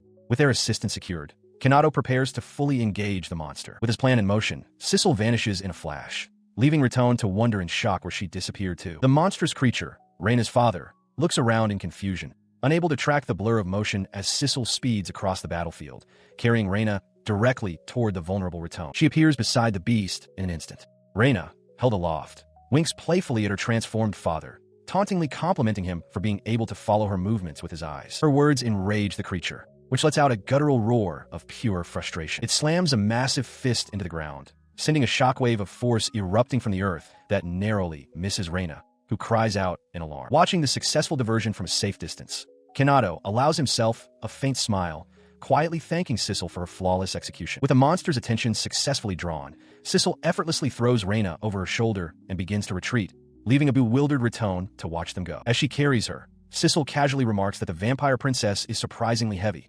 suggesting that she ought to consider a diet. Now that the others are clear of the immediate danger, Kanado turns his full attention to the monster. He declares that he can finally move freely and that it's time to end this. Behind him, Raton expresses her astonishment, admitting she couldn't perceive his movements at all. In response to his challenge, the creature hunches over, its rage palpable as the very ground around it seems to crack and splinter under the pressure of its power. Facing the monstrous creature, Kanado initiated his attack. He called out for Lala, and a massive skeletal beast with ram's horns materialized before him. He commanded it to unleash its dragon breath and burn everything down. The skeletal beast complied, spewing a massive torrent of energy that engulfed the area in a blinding flash. The resulting blast created a thick cloud of smoke, obscuring the battlefield. From their vantage point, Sissel expressed her frustration, exclaiming that she couldn't see anything through the dense haze. Suddenly, a furious roar tore through the smoke as the monstrous vampire lunged forward, apparently unharmed by the attack. The creature continued its relentless charge, its fanged maw twisted in a snarl as it emerged from the dissipating smoke. As it charged, a small, dark object suddenly flew through the air and struck it squarely on the side of the head, halting its momentum. The creature reeled from the unexpected impact, its head snapping to the side as it glared at the object, which began to smolder. The projectile was revealed to be Kanado's small, quivering slime familiar. With the monster's attention diverted, Kanado appeared above and behind it, realizing the decoy had worked. With a cold expression, he bid his foe farewell as the monster's eyes widened in shocked comprehension. The beast roared in fury as Kanado, his eyes filled with grim determination, dove down to deliver a decisive strike. From a distance, Sissel and Reina could only watch, stunned. He drives his blade through the monster's neck, the force of the blow severing its head completely. The grotesque body and its decapitated head tumble through the air. His blade slices cleanly through flesh and bone, a spray of dark blood marking the fatal cut. As the monster's massive form crashes lifelessly to the ground, he lands gracefully, turning away from the defeated foe. He turns his attention to Reina, who sits atop a rock, watching the aftermath. Tears stream down her face as she bids a final, quiet farewell to her father. Seeing her distress, Kanado asks if she is alright. She looks up at him, her expression a mixture of profound grief and resolve. Through her tears, she forces a small smile and insists that while the pain is immense, she is okay. She elaborates, explaining that seeing her father continue to exist in that crazed, monstrous state would have been a far greater pain to endure. With the difficult truth spoken, a wooden chest materializes on the ground, marking the defeat of the dungeon boss. Reina offers her sincere thanks to him, calling him Argasama. He simply tells her not to mention it. His gaze falls upon the reward. Kneeling beside the chest, he recognizes it as a boss drop and wonders aloud about its contents. But as he considers the chest, Sissel's gasp draws his attention. On the ground nearby lies not the head of the monster, but the severed head of a woman, her eyes wide and lifeless. The head is a ghastly sight, its skin pale and its expression frozen. Suddenly, its eyes seem to flash with an unnatural light, a jolt of energy crackling around it. As Kanado stared at the disembodied head, Sissel's urgent voice cut through the silence. She pointed, her eyes wide with alarm, warning him that the head was still there. He barely had time to process her words before the severed head began to swell grotesquely, its flesh bubbling and expanding at an unnatural rate. As it swelled violently, Sissel acted decisively. Hoisting the unconscious Reina over her shoulder, she screamed at Kanado to get away, beginning her retreat from the imminent danger. He ignored her desperate plea, his expression hardening with resolve as he faced the pulsating object. A moment later, a cataclysmic explosion tore through the chamber, erupting from the very spot where the head had been. The force of the blast threw up a cloud of dust and debris. From the edge of the danger zone, Sissel and a now startled Reina looked back in horror as Sissel screamed his name into the chaos. The aftermath of the immense battle settles as a colossal cloud of dust and smoke billows from the epicenter of a powerful explosion, obscuring everything from view. Watching the devastation from a safe distance, Reina stares with wide, worried eyes, whispering Kanado's name into the dust-filled air as Sissel looks on with a more measured expression. Sissel remarks on the scale of the explosion, noting that all of Reina's father's power was released at once. She muses that she had thought the evil god's power was quite amplified, and since Kanado had leveled up enough to follow her own movements, she couldn't understand why he didn't run. Her brow furrows slightly as she continues, prefacing her next thought by stating that it is merely speculation. At that very moment, within the blast zone, Kanado kneels under the protective covering of Luli the Slime. He comes to a realization. He must have been hit with a mental attack from Reina's father, an evil god ability he identifies as mental contamination. Sissel voices her theory aloud, wondering if his movement had been sealed somehow. Reina, looking toward the smoke, reacts with shocked denial. She whips her head around to face Sissel, her eyes wide with alarm as she asks if Sissel's assessment could possibly be correct. Just then, Kanado emerges from the dissipating smoke, looking completely unscathed. Reina cries out his name, relieved to see him safe. He calmly replies that it wasn't an attack, but something quite similar. He then reveals the secret to his survival with a confident smirk, explaining that he had Lala the dragon guard him at the precise moment of the explosion. He presents a small, ornate chest to Reina, calling it a boss drop and a gift from her father. When she asks if he opened it, he confirms that he did. He explains that he received her father's feelings, which then interfered with his mind. He recalls the moment after the battle, standing over the defeated vampire's severed head. A desperate plea echoed from the remains. Please, please. That plea, he explains, resounded in his mind, bringing with it a torrent of emotions and fragmented images. Sissel, listening intently, asks if the plea was a request to take care of Reina. Beside her, Reina weeps, whispering, "Father," under her breath. Kanado confirms that this was part of it, but not all. A heavy feeling accompanies his next thought. There was one more request. The scene shifts back to the present, inside the Adventurers Guild. Kanado announces that he has brought Ratone back, placing her petrified form onto a table for all to see. Nemeris cries out Ratone's name, shocked at her state. The surrounding adventurers murmur amongst themselves, guessing she might have been defeated by a Medusa or a Hydra.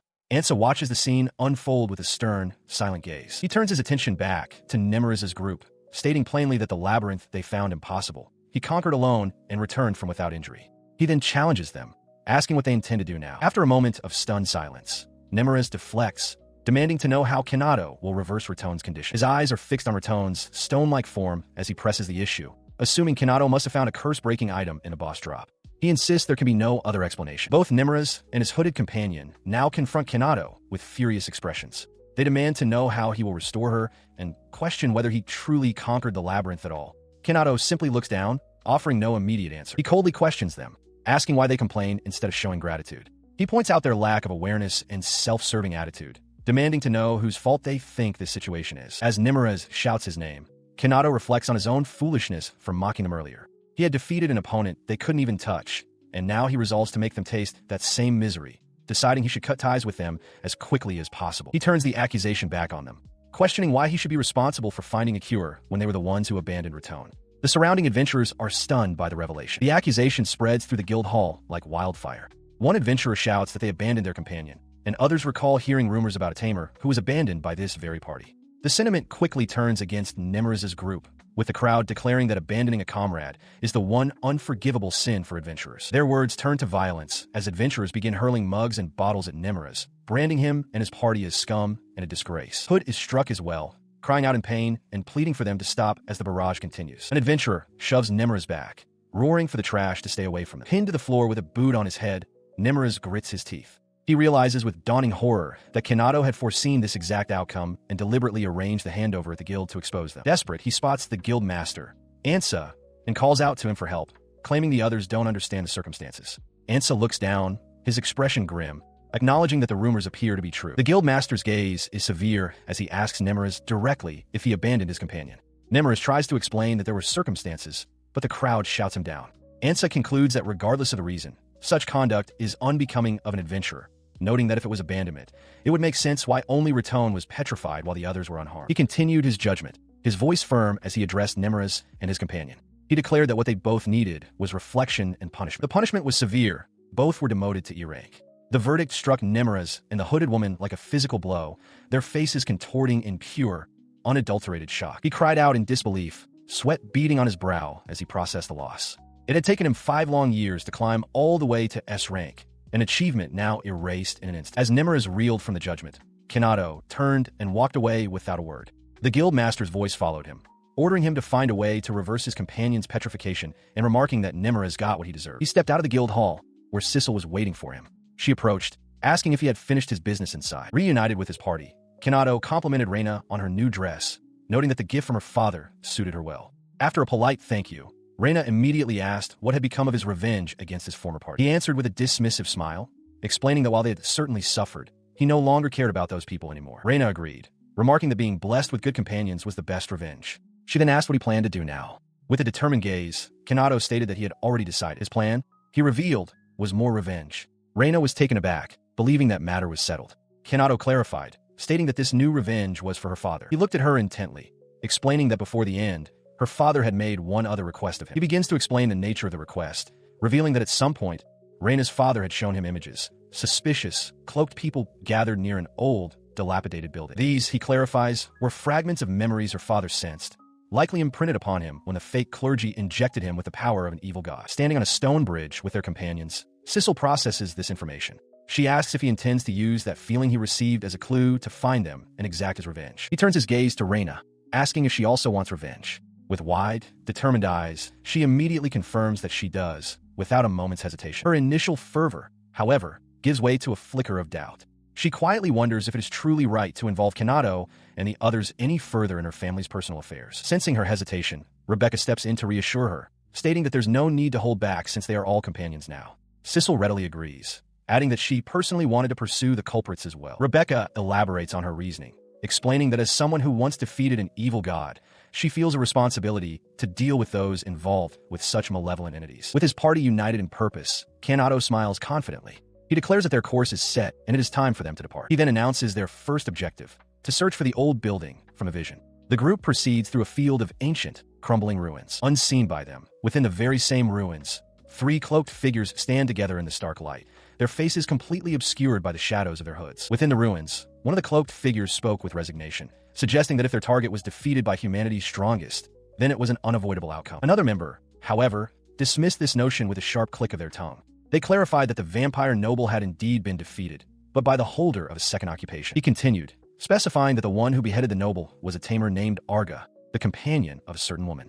A smaller, hooded figure beside him added that they had also heard the vampire princess had joined their group, prompting the first to grimly acknowledge that their involvement would be troublesome. The smaller figure, however, seemed undeterred. A slight smile touched their lips as they announced they had an idea. Their leader, turning to address the assembled congregation, raised a hand and declared that for the sake of their noble wish, they should fear no opponent, regardless of their identity. Meanwhile, Kanado walked alongside Reina and Sissel, his revenge finally achieved. With a determined gaze, he resolved that they would simply eliminate any obstacles that stood in their way. Within a sterile, brightly lit facility, a senior member of the clergy, his face weathered and shadowed by a dark hood, is given a tour. An attendant asks if everything is to his satisfaction, and the clergyman confirms it is, remarking on the pleasant view before descending a staircase into a cavernous, darker level below. He steps into a vast, humming laboratory. All around him are massive containment pods filled with bubbling liquid, connected by a web of pipes and machinery. Scientists in white coats move with purpose, tending to the grim experiments. Approaching one of the scientists, the clergyman states that he is counting on them to continue their work. His gaze then fixes on a nearby pod, where the monstrous, transformed body of Reina's father floats, suspended and inert. A flicker of grim satisfaction crosses the clergyman's face. Suddenly, a deafening crash erupts from the laboratory's entrance. The clergyman and the surrounding scientists whirl around in alarm as the wall shatters, sending a shower of debris into the room. Cries of shock and confusion fill the air. The initial breach is followed by a massive explosion that tears through the entrance. The blast wave rips apart machinery and sends the scientists tumbling through the air amidst shattered glass and twisted metal. In the chaotic aftermath, a swift, dark force cuts through the surviving scientists, felling them where they stand. The hooded clergyman stares in horror at the attacker, recognizing her as the vampire noble's daughter. His mind races, wondering if the tamer known as Arga has also arrived. He mutters to himself, realizing with annoyance just how famous the boy has become. Stepping through the wreckage, Kanado Aurelian appears, with Reina at his side. He smirks, remarking that he must have truly made a name for himself if some suspicious old man he's never met knows who he is. The clergyman groans in frustration, demanding to know how they discovered this secret location. Kanado replies coolly that a kind vampire noble gave him a hint. His expression shifts, his eyes narrowing into a glare of pure determination. He declares his purpose plainly. I've come to avenge him. His declaration of vengeance is met not with fear, but with a calculating gaze from the head clergyman, who muses that he'd like to ask about their objectives. He abruptly turns and shouts to a subordinate below, abandoning any pretense of conversation. He commands the scientists to release the magic beasts and let them devour the intruders. In response to the command, a heavy gate rumbles open, unleashing two grotesque, scaly beasts with gaping maws and writhing tentacles. The beasts charge toward Kanado as the clergyman watches from above, deciding he is at a disadvantage alone and will use the distraction to escape. Below, one of the creatures raises its massive foot to crush its target. Their assault is cut short. In a flash of movement, both monsters are cleanly decapitated before they can land a single blow. The clergyman stumbles back in utter shock, his eyes wide as he registers the blur of motion that just dispatched his creations. He sees Reina standing amidst the carnage, her power far exceeding his expectations. He wonders aloud if the vampire noble's daughter truly possesses such destructive strength, or if it's some kind of fusion technique. Kanado, overhearing, confirms that she hasn't used fusion, despite the clergyman's apparent research into her abilities. Kanado explains that this is Reina's inherent power. Her latent abilities, he clarifies, were drawn out by the intense anger she feels over her father being driven mad. The clergyman, now sweating and trembling with rage, grips his staff and vows to make the impudent brats regret their actions. Kanado calmly steps forward, demanding the old man explain what he did to Reina's father. The clergyman seethes, calling him insolent. His threat is cut short. In an instant, Reina closes the distance and strikes, her arm a blur as she sends the clergyman's head flying from his shoulders. She stands over the fallen clergyman, whose body now lies separate from his head. Kanado approaches, urging her not to kill their captive before they can extract information. Reina calmly explains that she only acted because the man made a suspicious move. Her gaze remains fixed as she clarifies that she did not, in fact, kill him. As if to prove her point, the clergyman's severed head begins to speak, gasping in outrage. Reina explains that she used blood magic to prolong his life, noting with a smile that he can now talk for a while, and they should use the time wisely. Kanado questions the clergyman, asking if his group's goal is to revive the evil god he once defeated, dismissing it as a mere dream.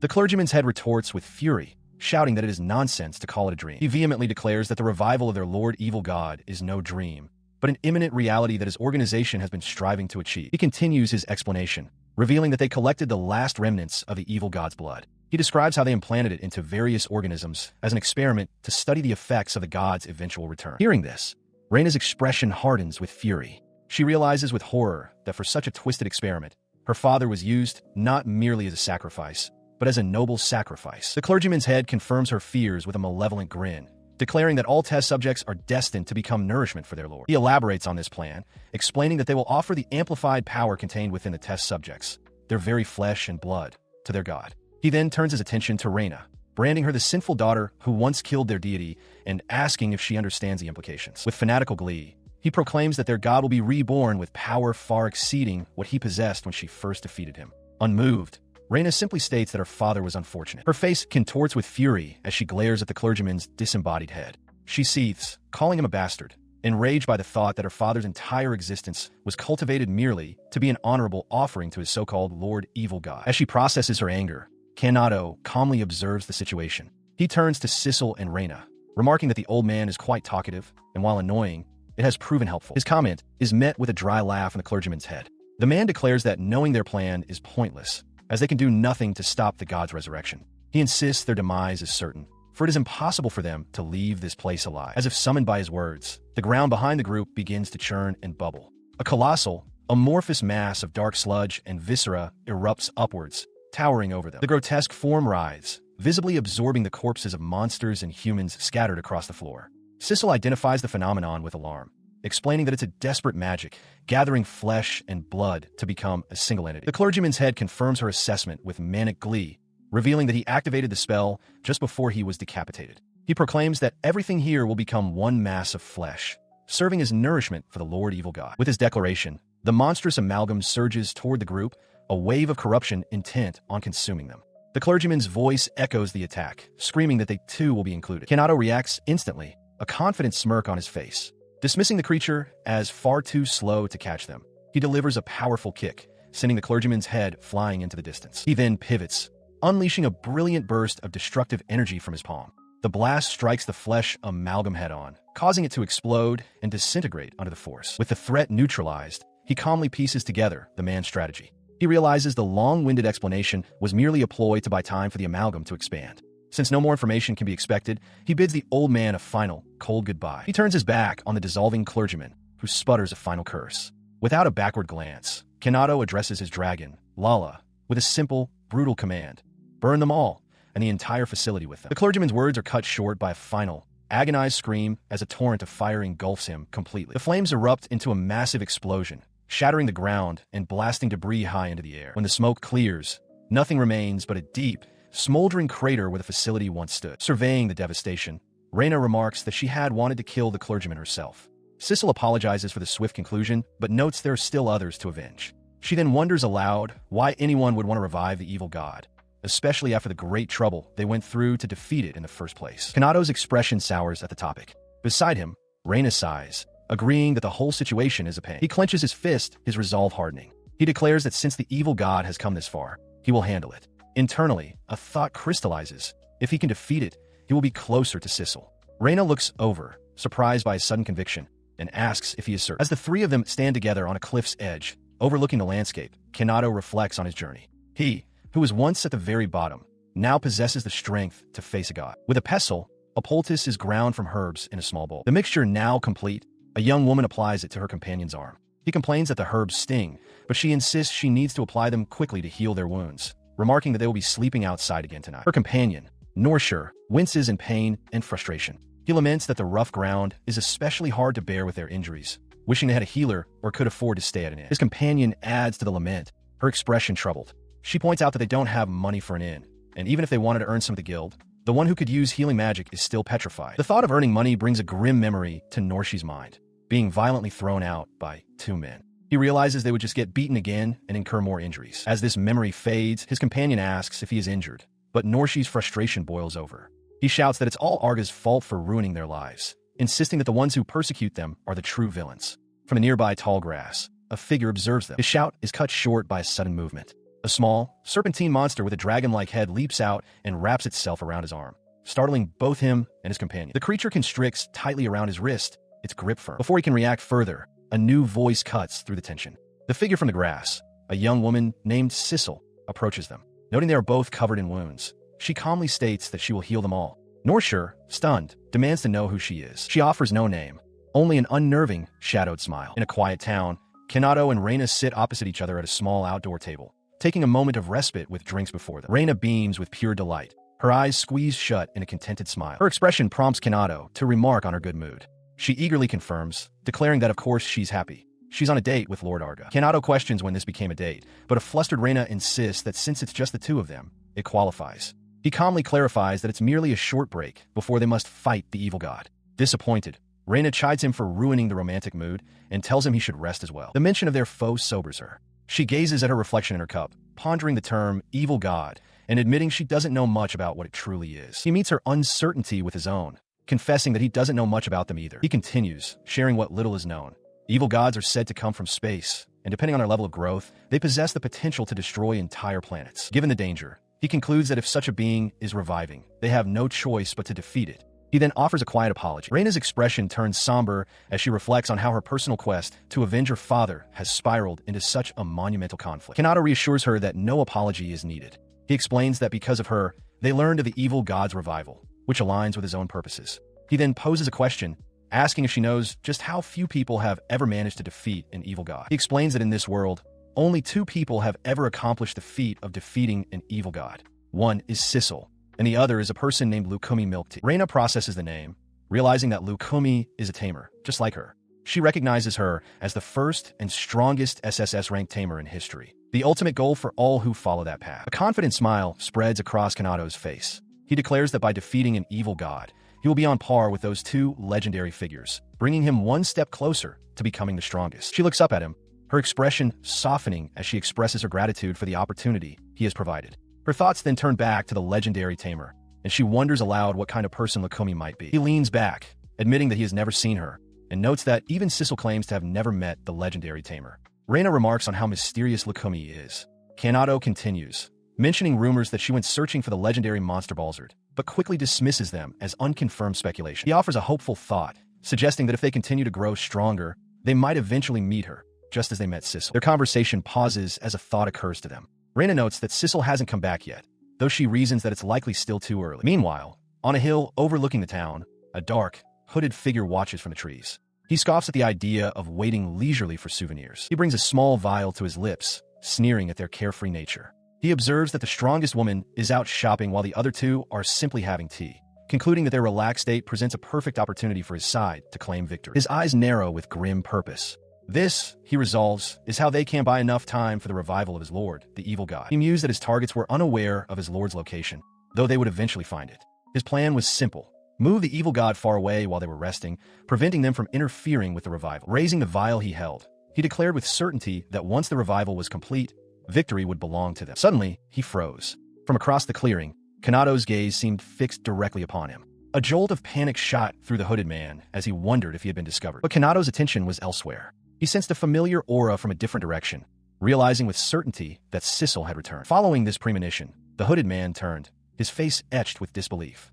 There, standing just behind him on the path, was Sissel Lu Sergel herself. He stared, utterly dumbfounded, stammering to ask why she was there. Sissel simply smiled and offered a cheerful greeting. She then explained that it was easy to spot members of the evil god cult, because they all smell of evil god blood. Turning to the small creature she held, she asked if Lulu could tell as well, noting that it was also from the evil god lineage. The hooded man began to sweat, his eyes wide with dawning horror. His gaze shifted past her to the horizon, where multiple plumes of smoke rose into the sky.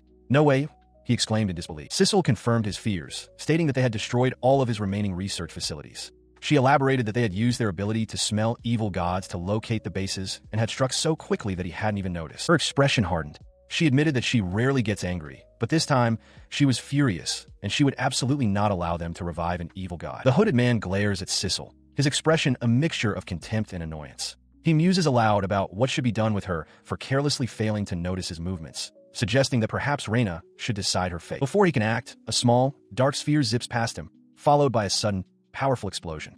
The force of the blast throws him off balance, while Sissel calmly observes the aftermath. Reeling from the unexpected attack, he clenches his fist in frustration. He realizes this was completely unforeseen and concludes that his only option is to retreat and regroup. But as he prepares to flee, he is stunned to find Sissel standing directly in his path. His eyes widen in disbelief at her sudden appearance. His shock is short-lived as he is struck down, collapsing onto the ground in a pool of his own blood. Sissel stands over his defeated form without a scratch. With the threat neutralized, she turns to greet Kanato and Rebecca, who have just arrived. She casually announces her return and tells the fallen man that his expectations were naive, as escape was never possible. She then flashes a cheerful peace sign, delivering her most important news.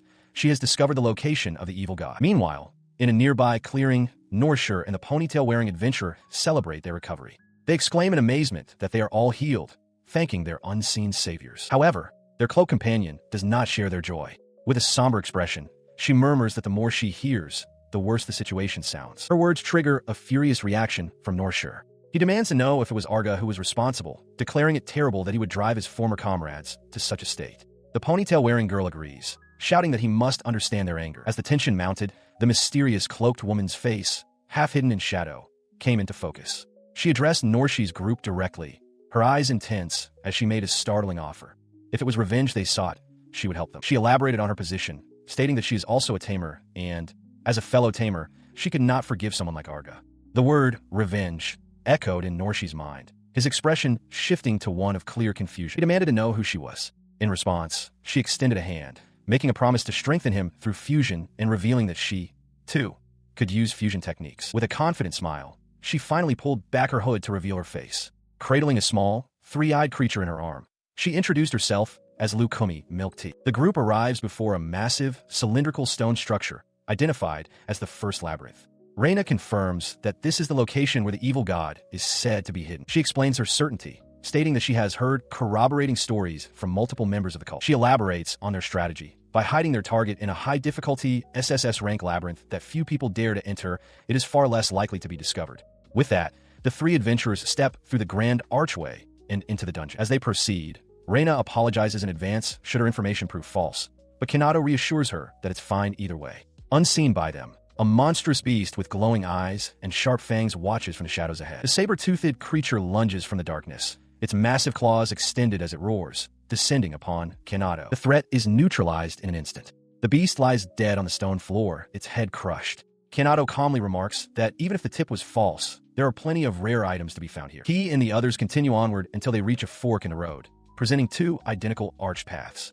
Seeing the split, Reina immediately suggests they separate to cover more ground. She waves as she heads down one corridor, announcing her choice. She tells them that if she reaches a dead end, she will simply turn back and follow their path. Kanado agrees that they will do the same. Reina then asks Sissel if she will be alright on her own. Kanado dismisses the concern, confident in Sissel's abilities. He advises Sissel to be cautious of traps, which she acknowledges. As she departs with her familiars, Sissel quietly considers the possibility that the cult members are up to something. Just as they are about to separate, Reina freezes, her expression twisting into one of pure shock. Kanado turns, asking what's wrong. She can only stammer, struck by a sudden, horrifying realization. Her mind, however, was on a completely different track. With a blush, Reina clasped her hands together, realizing they were alone. She thought to herself that this could almost be called a date, wondering if Sissel had intentionally gone ahead for their sake. Her romantic delusion was cut short by Kanado's stern command to get back in the shadows. Startled, she immediately apologized, promising not to say anything more as she retreated. Meanwhile, Sissel, having taken the other path, found her way blocked. She noted aloud that it was a dead end, but a sudden flicker of awareness caused her to pause and glance into the gloom. From the darkness, the sound of guttural snarling echoed as monstrous, fanged mouths opened wide. Her expression hardened with recognition. She identified the scent of the evil god's blood, realizing with grim certainty that these were not ordinary monsters. Stepping out of the shadows were two grotesque figures. Their upper bodies were humanoid and powerfully built, but their lower halves and hair flowed like a mass of pale, writhing tendrils. One of the creatures, wearing a pair of glasses, spoke to her. It surmised that she had survived by having the evil god's blood put into her and questioned if she was from the evil god cult's research team. Sissel's eyes widened slightly at the direct accusation. She countered defiantly, asking if they weren't the evil ones for trying to destroy the world. The creature roared back in fury, enraged that she had killed its comrades. With a final, hate-filled scream for her to die, the monster lunged. In response, Sissel's hand shot to the hilt of her blade, her face set with grim determination. Its fluid body erupted forward, launching a barrage of sharpened tendrils directly toward her. She leaps into the air, sword in hand, as the two tendril-bodied monsters lunge at her from opposite sides. Her blade seems to find its mark, causing the creature's strange, flowing forms to distort violently upon impact. From the dissolving remains, one of the monster's heads emerges, gurgling a curse. Sissel watches, startled, as a glowing sigil suddenly appears on the ground, enveloping the creature. The sigil erupts in a cloud of smoke. When it clears, the monsters have been completely vanquished, their bodies melting away into nothing. She stands alone in the aftermath, surveying the empty space where her assailants once stood as the smoke dissipates around her. Her expression is one of confusion and unease as she internally questions what just transpired. Meanwhile, in another part of the labyrinth, Kanado suggests to Reina that they should proceed with caution, believing a route to the evil god's chamber must be nearby. As they advance, a voice calls out his alias, Arga. His eyes widen in sudden, sharp recognition. He turns to see Nemeraz, who greets him with a casual wave. Reina identifies the man as the one who exiled Lord Arga. Kanado demands to know why Nemurez is there, to which Nemurez replies that he heard Kanado was coming and has been waiting. He confidently tells Kanado that he should already know the purpose of this meeting. With a serene, almost cheerful expression, Nemurez states his simple intention: to kill Kanado, whom he hates. Reina steps between Kanado and their new foe, telling Kanado to wait. She identifies the man as an enemy and confidently declares that she will handle the situation herself. As she prepares to act, Nemurez calmly assesses the situation. He internally questions how Kanado, who was demoted to E rank, could have possibly entered an SSS rank labyrinth. He notes that someone named Sans is also absent, yet Kanado appears composed, a detail that doesn't add up. Kanado, however, holds Reina back, insisting they first observe what their opponent does. Reina protests, arguing that he looks weak and there's no need for caution, but Kanado firmly rejects her suggestion, shouting that there is absolutely no way. Losing his patience, he yells at Reina, declaring that he doesn't want their time alone to be interrupted any longer. Taking this as her cue, Reina lunges forward in a flash. Her attack is stopped short as Nemurez effortlessly catches her fist, the impact forcing both of them to a low stance. She glances down at her captured hand, momentarily surprised, before looking up with a dismissive smirk. She scoffs that his strength is nothing, just as she thought. In response to her taunt, Nemurez casually flings her backward through the air. Kanado cries out her name in alarm as Nemurez lets out a low, sinister chuckle. He stands with his arms spread wide, revealing two monstrous, discolored arms sprouting from his back to pin his own arms in place. He mockingly asks Arga if he's keeping a monster that doesn't follow orders. Kanado stares in horror at the transformation. The unfamiliar voice confirming this creature is what Nemurez considers Reina to be. The source of the extra limbs becomes clear. A young woman with pigtails, Raton, clings to Nemurez's back, her arms wrapped around his torso. With a malicious grin, she adds that it's just as foolish as the one he tamed. Nemurez laughs at the twisted expression on Arga's face. As Kanado's mind races, thinking of Sans, Raton declares that she will punish this monster in Arga's place. Nemurez grins and tells her to go ahead. She roared at the downed vampire, demanding the monster obey its master's orders. Before she could continue, a black-clad figure blurred across the ground. With a powerful impact, Kanado's kick slammed into Nemurez, sending both him and the parasitic Raton flying away from Reina. He immediately turned his attention to the fallen vampire princess, desperately calling her name and urging her to open her eyes. On the ground, Reina stirred, a faint laugh escaping her lips as dust and debris settled around them. His plea was interrupted by a boisterous laugh from behind. Nemurez stood unharmed, clutching his chest as he declared that the attack didn't hurt at all. Raton, perched on his back, echoed the sentiment, proclaiming that they had grown stronger. He stared in disbelief, a cold sweat beading on his brow. Kanado questioned what they were talking about, asking if the evil god cult had done something to them. Nemurez and Raton looked back, confused by the question, before Nemurez clarified that the one who made them this way was a kind Tamer. His expression twisted into a cruel smirk as he elaborated, speaking of a legendary Tamer, one more capable and stronger than Kanado. He revealed her name, Lakumi Milk Tea. The name hung in the air, leaving Kanado utterly stunned. Inside the guild hall, the receptionist bursts forth with an excited announcement, her fists clenched in front of her. She declares to everyone that she has just seen an amazing person, Lakumi. Her claim is met with immediate skepticism from the surrounding adventurers. One man questions if she's certain, while another points out that no one has seen Lakumi in years. A third man clarifies the gravity of her statement, identifying Lakumi as the legendary SSS rank Tamer. The receptionist insists it was definitely her, as she knows her personally, and that she saw her at the edge of town. She doubles down on her certainty, revealing a personal connection. She explains that back when she was a troublemaker, she lost a fight to Lakumi, and therefore, there's no way she could be mistaken. This admission surprises the adventurers, who comment on her past. As Ansa turns to ask what is happening, Nemurez's eyes widen in realization, muttering Lakumi's name. The receptionist, flustered, pleads with him not to focus on her unruly history. He recalls the words Kanado and his companions had spoken to him earlier, a memory that now clicks into place. They had told him, Lakumi is with us. He and Raton share a look of grim determination. Nemurez declares that their new allies will make them stronger, enabling them to finally get revenge on Arga. Raton adds with a malicious grin that Arga is next. Back at the guild, the discussion continues. Ansa ponders aloud why Lakumi, who is known to prefer acting alone, would team up with inferiors. The receptionist wonders if she had seen Lakumi by herself after all. Another adventurer asks Nemurez how Lakumi could possibly make them stronger, to which he snaps back that he has no idea. Elsewhere, in a desolate, rocky landscape, Kanado stands opposite Nemurez. Nearby, the vampire Reina lies fast asleep. In the distance, a solitary, spire-like tower rises from within a circular fortress. The memory of their recent conversation is sharp. Lakumi, a confident smile on her face, informs a stunned Nemurez that she can also perform fusion. Kanado, sweating with anxiety, can only repeat her name in disbelief. His concern is justified. Nemurez and Raton, their faces now etched with strange markings, grin with manic energy. They declare in unison that they have been reborn, made stronger through the power of fusion. The fused warrior taunts Kanado, relishing the look of surprise and unease on his face. With a manic grin, he lunges forward, roaring for Kanado to show him more of that expression as he closes the distance. He, in his other half-attack in a furious, coordinated assault. Kanado is thrown onto the defensive, parrying a punch from Nemeris while dodging a wild swing from Ratone, who cackles with glee. Their combined blows press him relentlessly. The onslaught forces Kanado to leap back.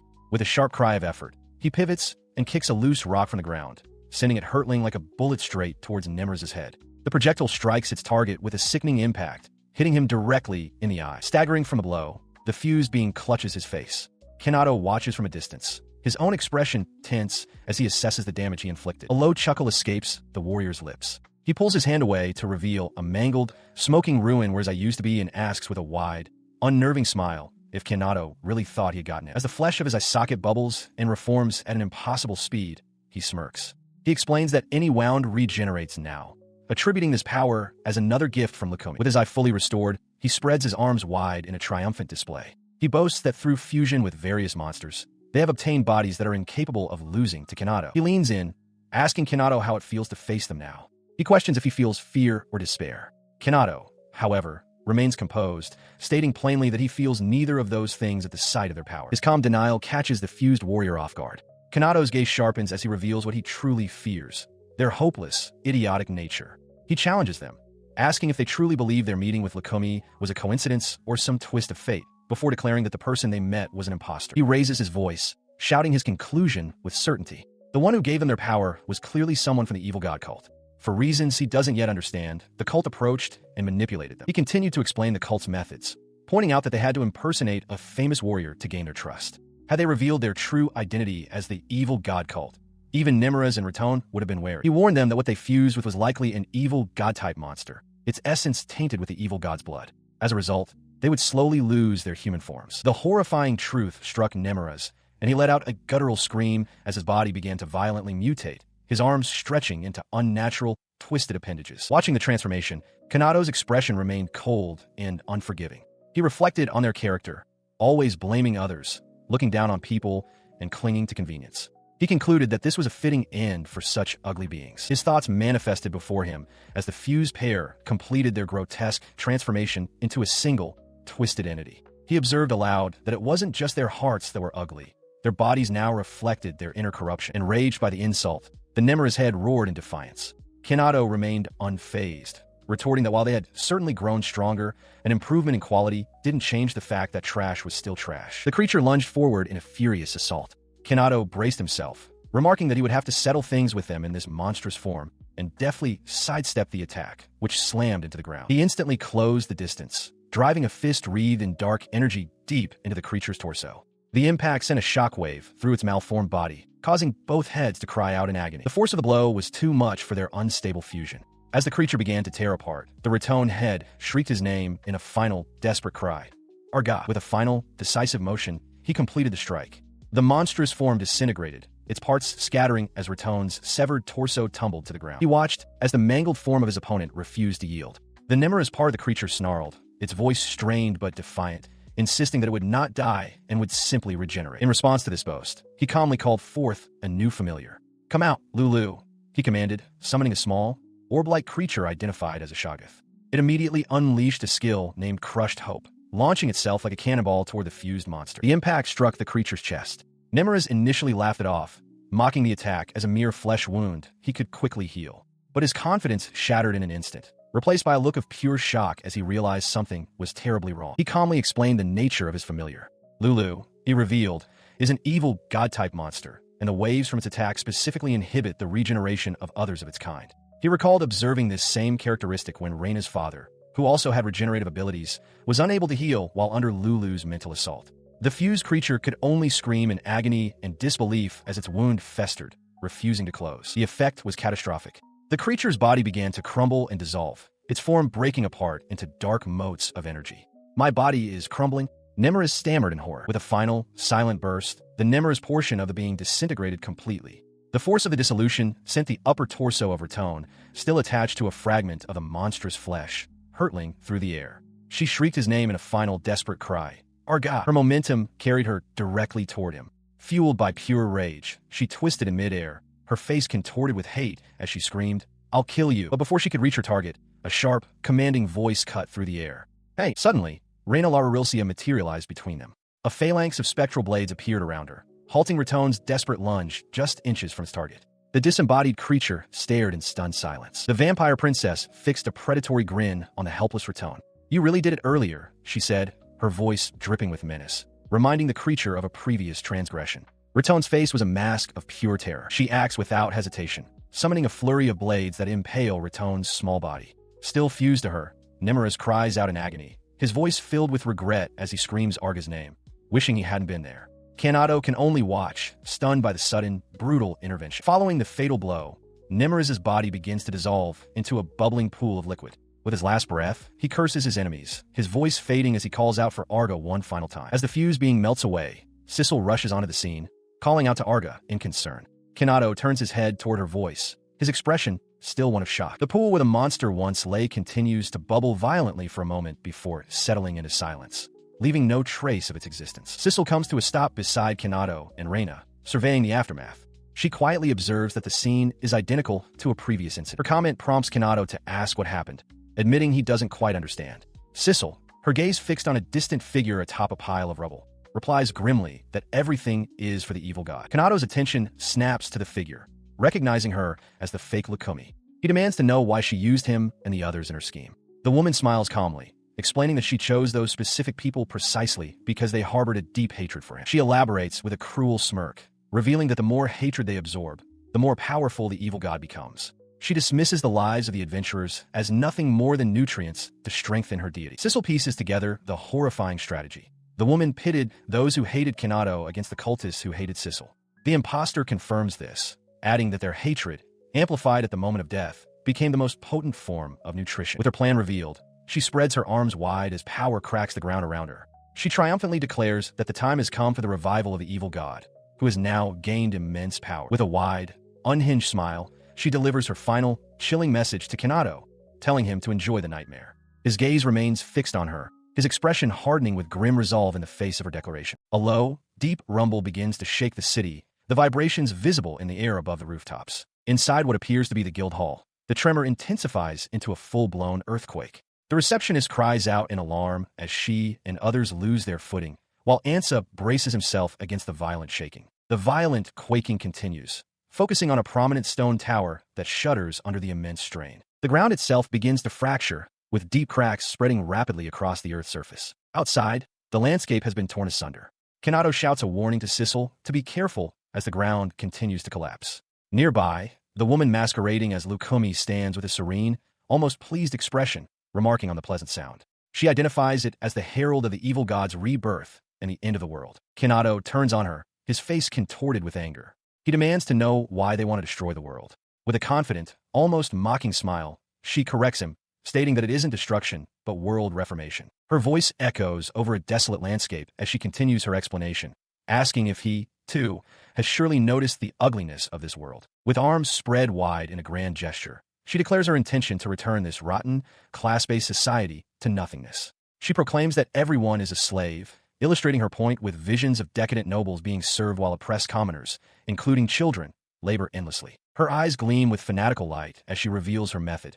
She will accomplish this with the power of the evil god. She continues her zealous speech, extolling the wonder of everyone dying and being reborn with true equality, something she claims he wouldn't understand. Kanado furiously rejects her logic, shouting that they are fools. He points out the fatal flaw in her plan. In their quest for reformation, they will end up killing the very poor commoners they claim to be liberating. He stared up as the ground before them violently erupted, revealing a monstrous form. Amidst the rising dust and debris, Kanado voiced the question that gripped him, wondering aloud if this colossal entity was the so-called evil god. The creature continued to rise, its full, horrifying form now visible. It was an immense, segmented, insect-like being, its body covered in numerous unblinking eyes and writhing tentacles, looming over Kanado and Sissel. As they watched, the monstrous entity twitched with a sharp, sudden movement, a clear sign of its hostile awareness. Sissel turned to Kanado, her expression resolute. She told him that she would leave this to him, expressing her confidence by stating she would stand by and provide support. From her perch, the fake Lukumi mocked them, suggesting they should have run. Ignoring her, Kanado shouted an order to Reina, commanding her to attack and probe the creature for its abilities. The vampire princess affirmed the command and lunged into action. The summoning of the great beast sent tremors far beyond the immediate battlefield. In a nearby city, a large building began to shake violently. Inside, Ansa and the guild receptionist struggled to maintain their balance against the powerful quake. The receptionist looked toward the guild master, her voice trembling as she asked if it was over. As the tremors subsided, citizens stumbled in the streets. One man commented on the severity of the earthquake, noting he could barely stand up. A townsman asked his companion about the source of the rumbling, questioning if a volcano had erupted. The other man clarified that the noise came from a different direction than the mountain. It originated from the western plains, the location of the first labyrinth. Standing nearby, a cloaked figure overheard their exchange. Her face obscured by her hood, she quietly repeated the location to herself.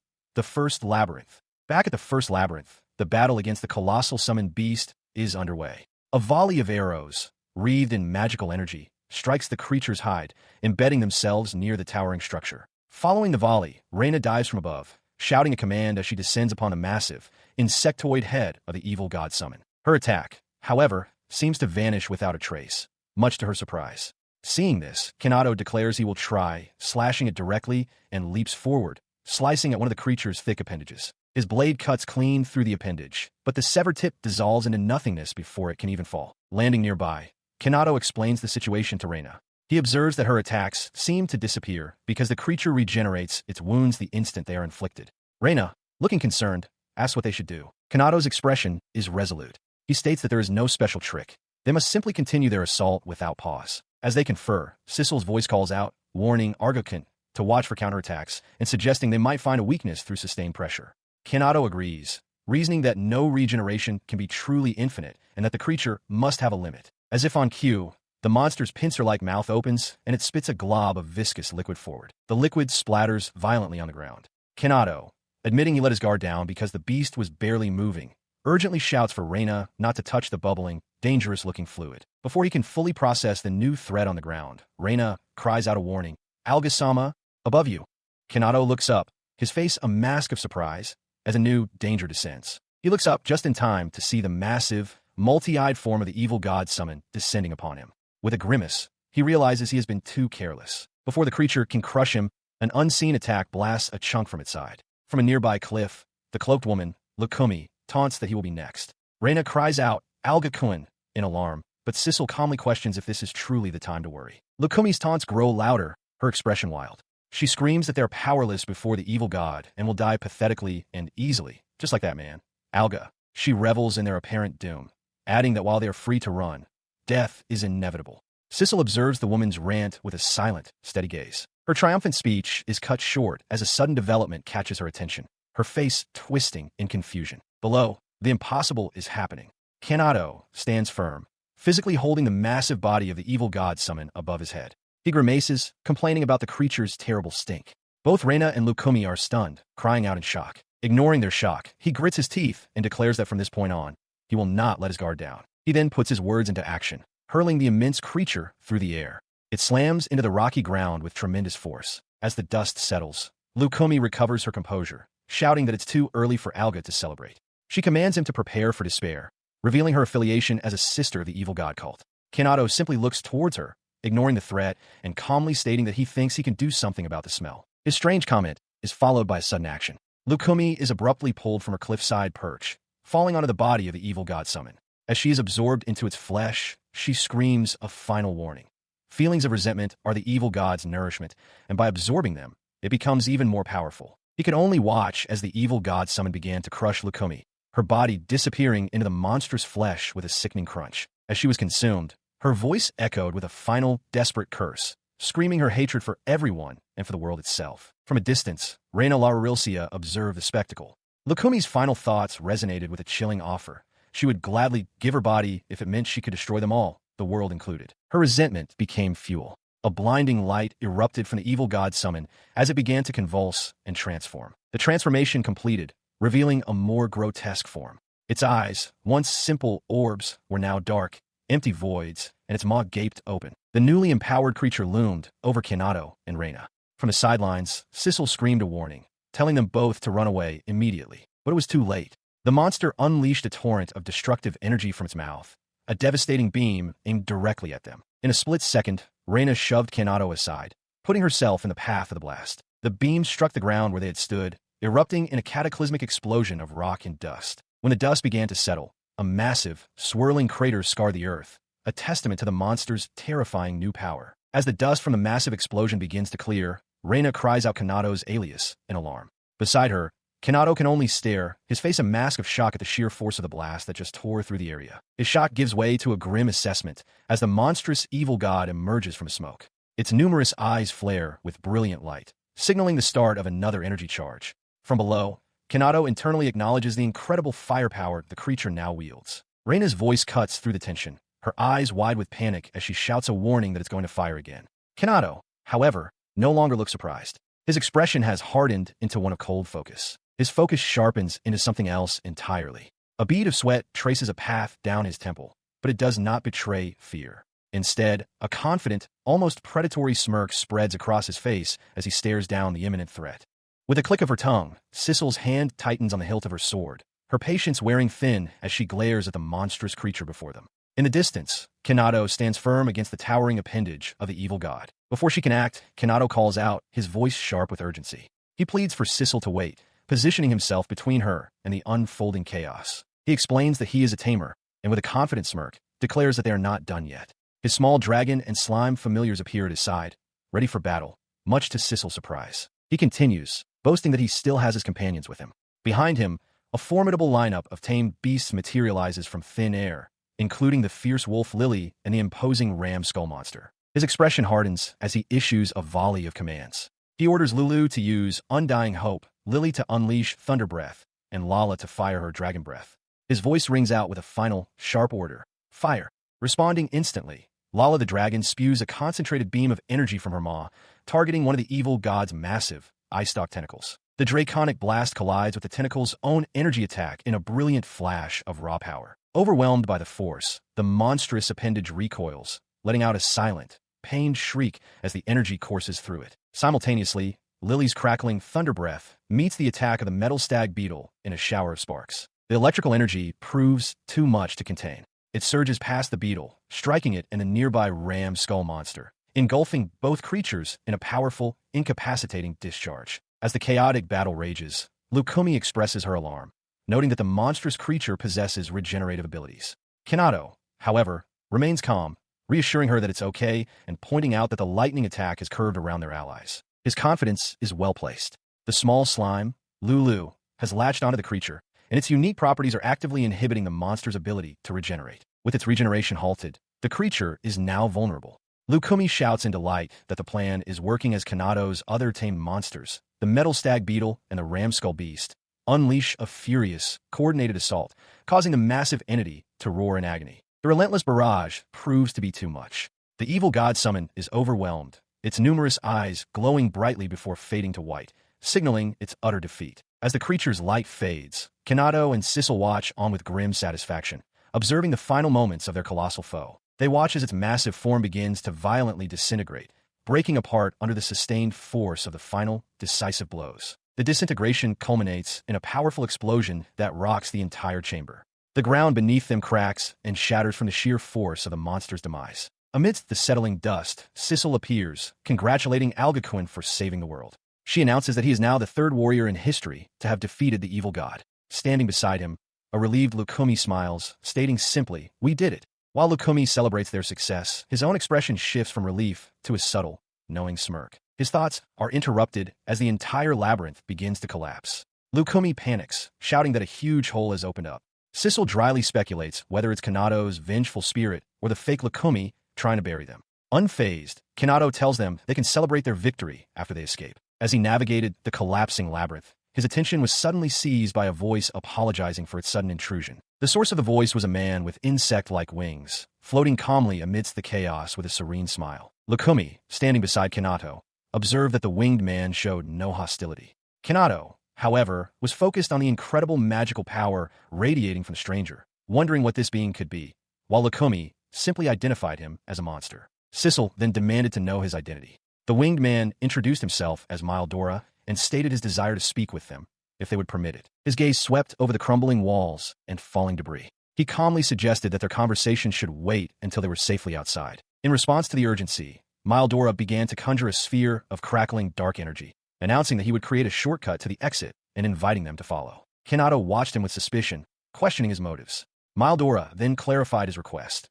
Once they were outside, he wanted Kanado to speak with his master. With that, the sphere of energy shot forward, striking the labyrinth wall with a powerful impact. The resulting explosion tore a massive hole through the structure, revealing the bright, open sky beyond the dungeon's confines. Moments later, floating in the open air, Mildora reported to a cloaked figure. He admitted that he had failed to find their intended target within the labyrinth. The cloaked figure, his master, simply asked for the details of his search. He explains to Kanado, Sissel, and their cloaked companion that he brought them to this desolate landscape because they seem to be aware of the ongoing situation. At his words, Kanado looks up, his expression a mix of confusion and surprise. Beside him, the cloaked girl who had been with them shrinks away, hiding her face from view. From the dust, a new figure emerges, a young woman who looks identical to their companion. She observes that they appear to have just finished a great battle and politely asks them to tell her about it. Kanado stares, a bead of sweat on his brow. He senses that her aura is slightly different, but the resemblance is uncanny. Sissel gasps, wondering aloud why the real Lukumi is here. Kanado, stunned, asks the newcomer if she is indeed the genuine article. Mildora, connecting the pieces, then asks if they've met someone who looks like her. He elaborates, stating that he heard someone was using his name in this area. His search led him to the noisy, collapsing labyrinth, an investigation made troublesome by a large explosion. The real Lukumi's eyes narrow with cold fury. She declares that she will absolutely not forgive anyone who dares to impersonate her, and that such a person must face appropriate punishment. A knowing smile crosses Mildora's face as he realizes this must be the imposter his master was pursuing. He turns to Kanado, reminding him that he'd mentioned a fake Lukumi, and asks for the details, causing their companion to flinch. Sissel steps forward to explain, stating that the imposter was devoured by the evil god and turned to dust along with it. The real Lukumi processes this information and calmly replies that if the fake is dead, then that is good. Sissel continues, proudly announcing that since Kanado defeated the creature, all three of them, herself, Kanado, and the deceased imposter, are now evil god slayers. Kanado stands silently as the events are recounted. He turns his attention from the departed Lukumi to Sissel, formally addressing her by name for the first time. Sissel, however, is focused entirely on the other woman, expressing her starstruck disbelief at meeting the real Lukumi, the legendary strongest Tamer. Her words prompt Kanado to internally gauge the power gap between himself and the famed Tamer. He acknowledges that his recent feat should put them on the same level, yet a seed of doubt lingers. His gaze follows the winged figure of Mildora retreating into the sky. Kanado speculates that the creature must be an archdemon, a being at the very pinnacle of all monsters. He then considers the Tamer who commands such a being, wondering how he would fare against her. Stealing his resolve, he turns and addresses Lukumi directly. With a determined expression, he places a hand on his chest and asks if she would be willing to spar with him. Sissel quickly interjects, calling Kanado by his alias, Alga. She clarifies to Lukumi that he isn't trying to win the title of strongest Tamer, but that he has a genuine, pure desire to fight her. Lukumi listens to the explanation, her expression remaining neutral and unreadable. After a moment, she gives her answer, a flat refusal. She states a personal rule against fighting nameless individuals. Kanado is stunned. Lukumi elaborates that she has never heard the name Alga, and even his feat of defeating an evil god makes no exception to her policy. Sissel, however, expresses complete understanding. She explains that she once associated with a nameless person who then exploited her reputation, spreading false rumors about their encounter to build themselves up. Kanado processes her refusal, his expression a mix of disappointment and understanding. He concedes that it can't be helped, as he is indeed nameless, and internally reminds himself not to take it personally. She must protect her reputation. As he resigns himself to this fact, Lukumi watches him, her gaze steady and thoughtful. She then speaks up, catching him by surprise. As he looks at her, confused, she begins to propose an alternative. She presents a solution, an upcoming martial arts tournament sponsored by the kingdom. Anyone who places highly there, she explains, will instantly become known throughout the land, meaning he would no longer be nameless. Her words spark a realization in Kanado, his eyes widening as a new path opens before him. His dejection vanishes, replaced by a fiery resolve. He turns to her and declares that he will enter the tournament and will not stop until he reaches the very top. A small smile plays on Lukumi's lips as she accepts his declaration. Filled with renewed purpose, Kanado confidently asks her to wait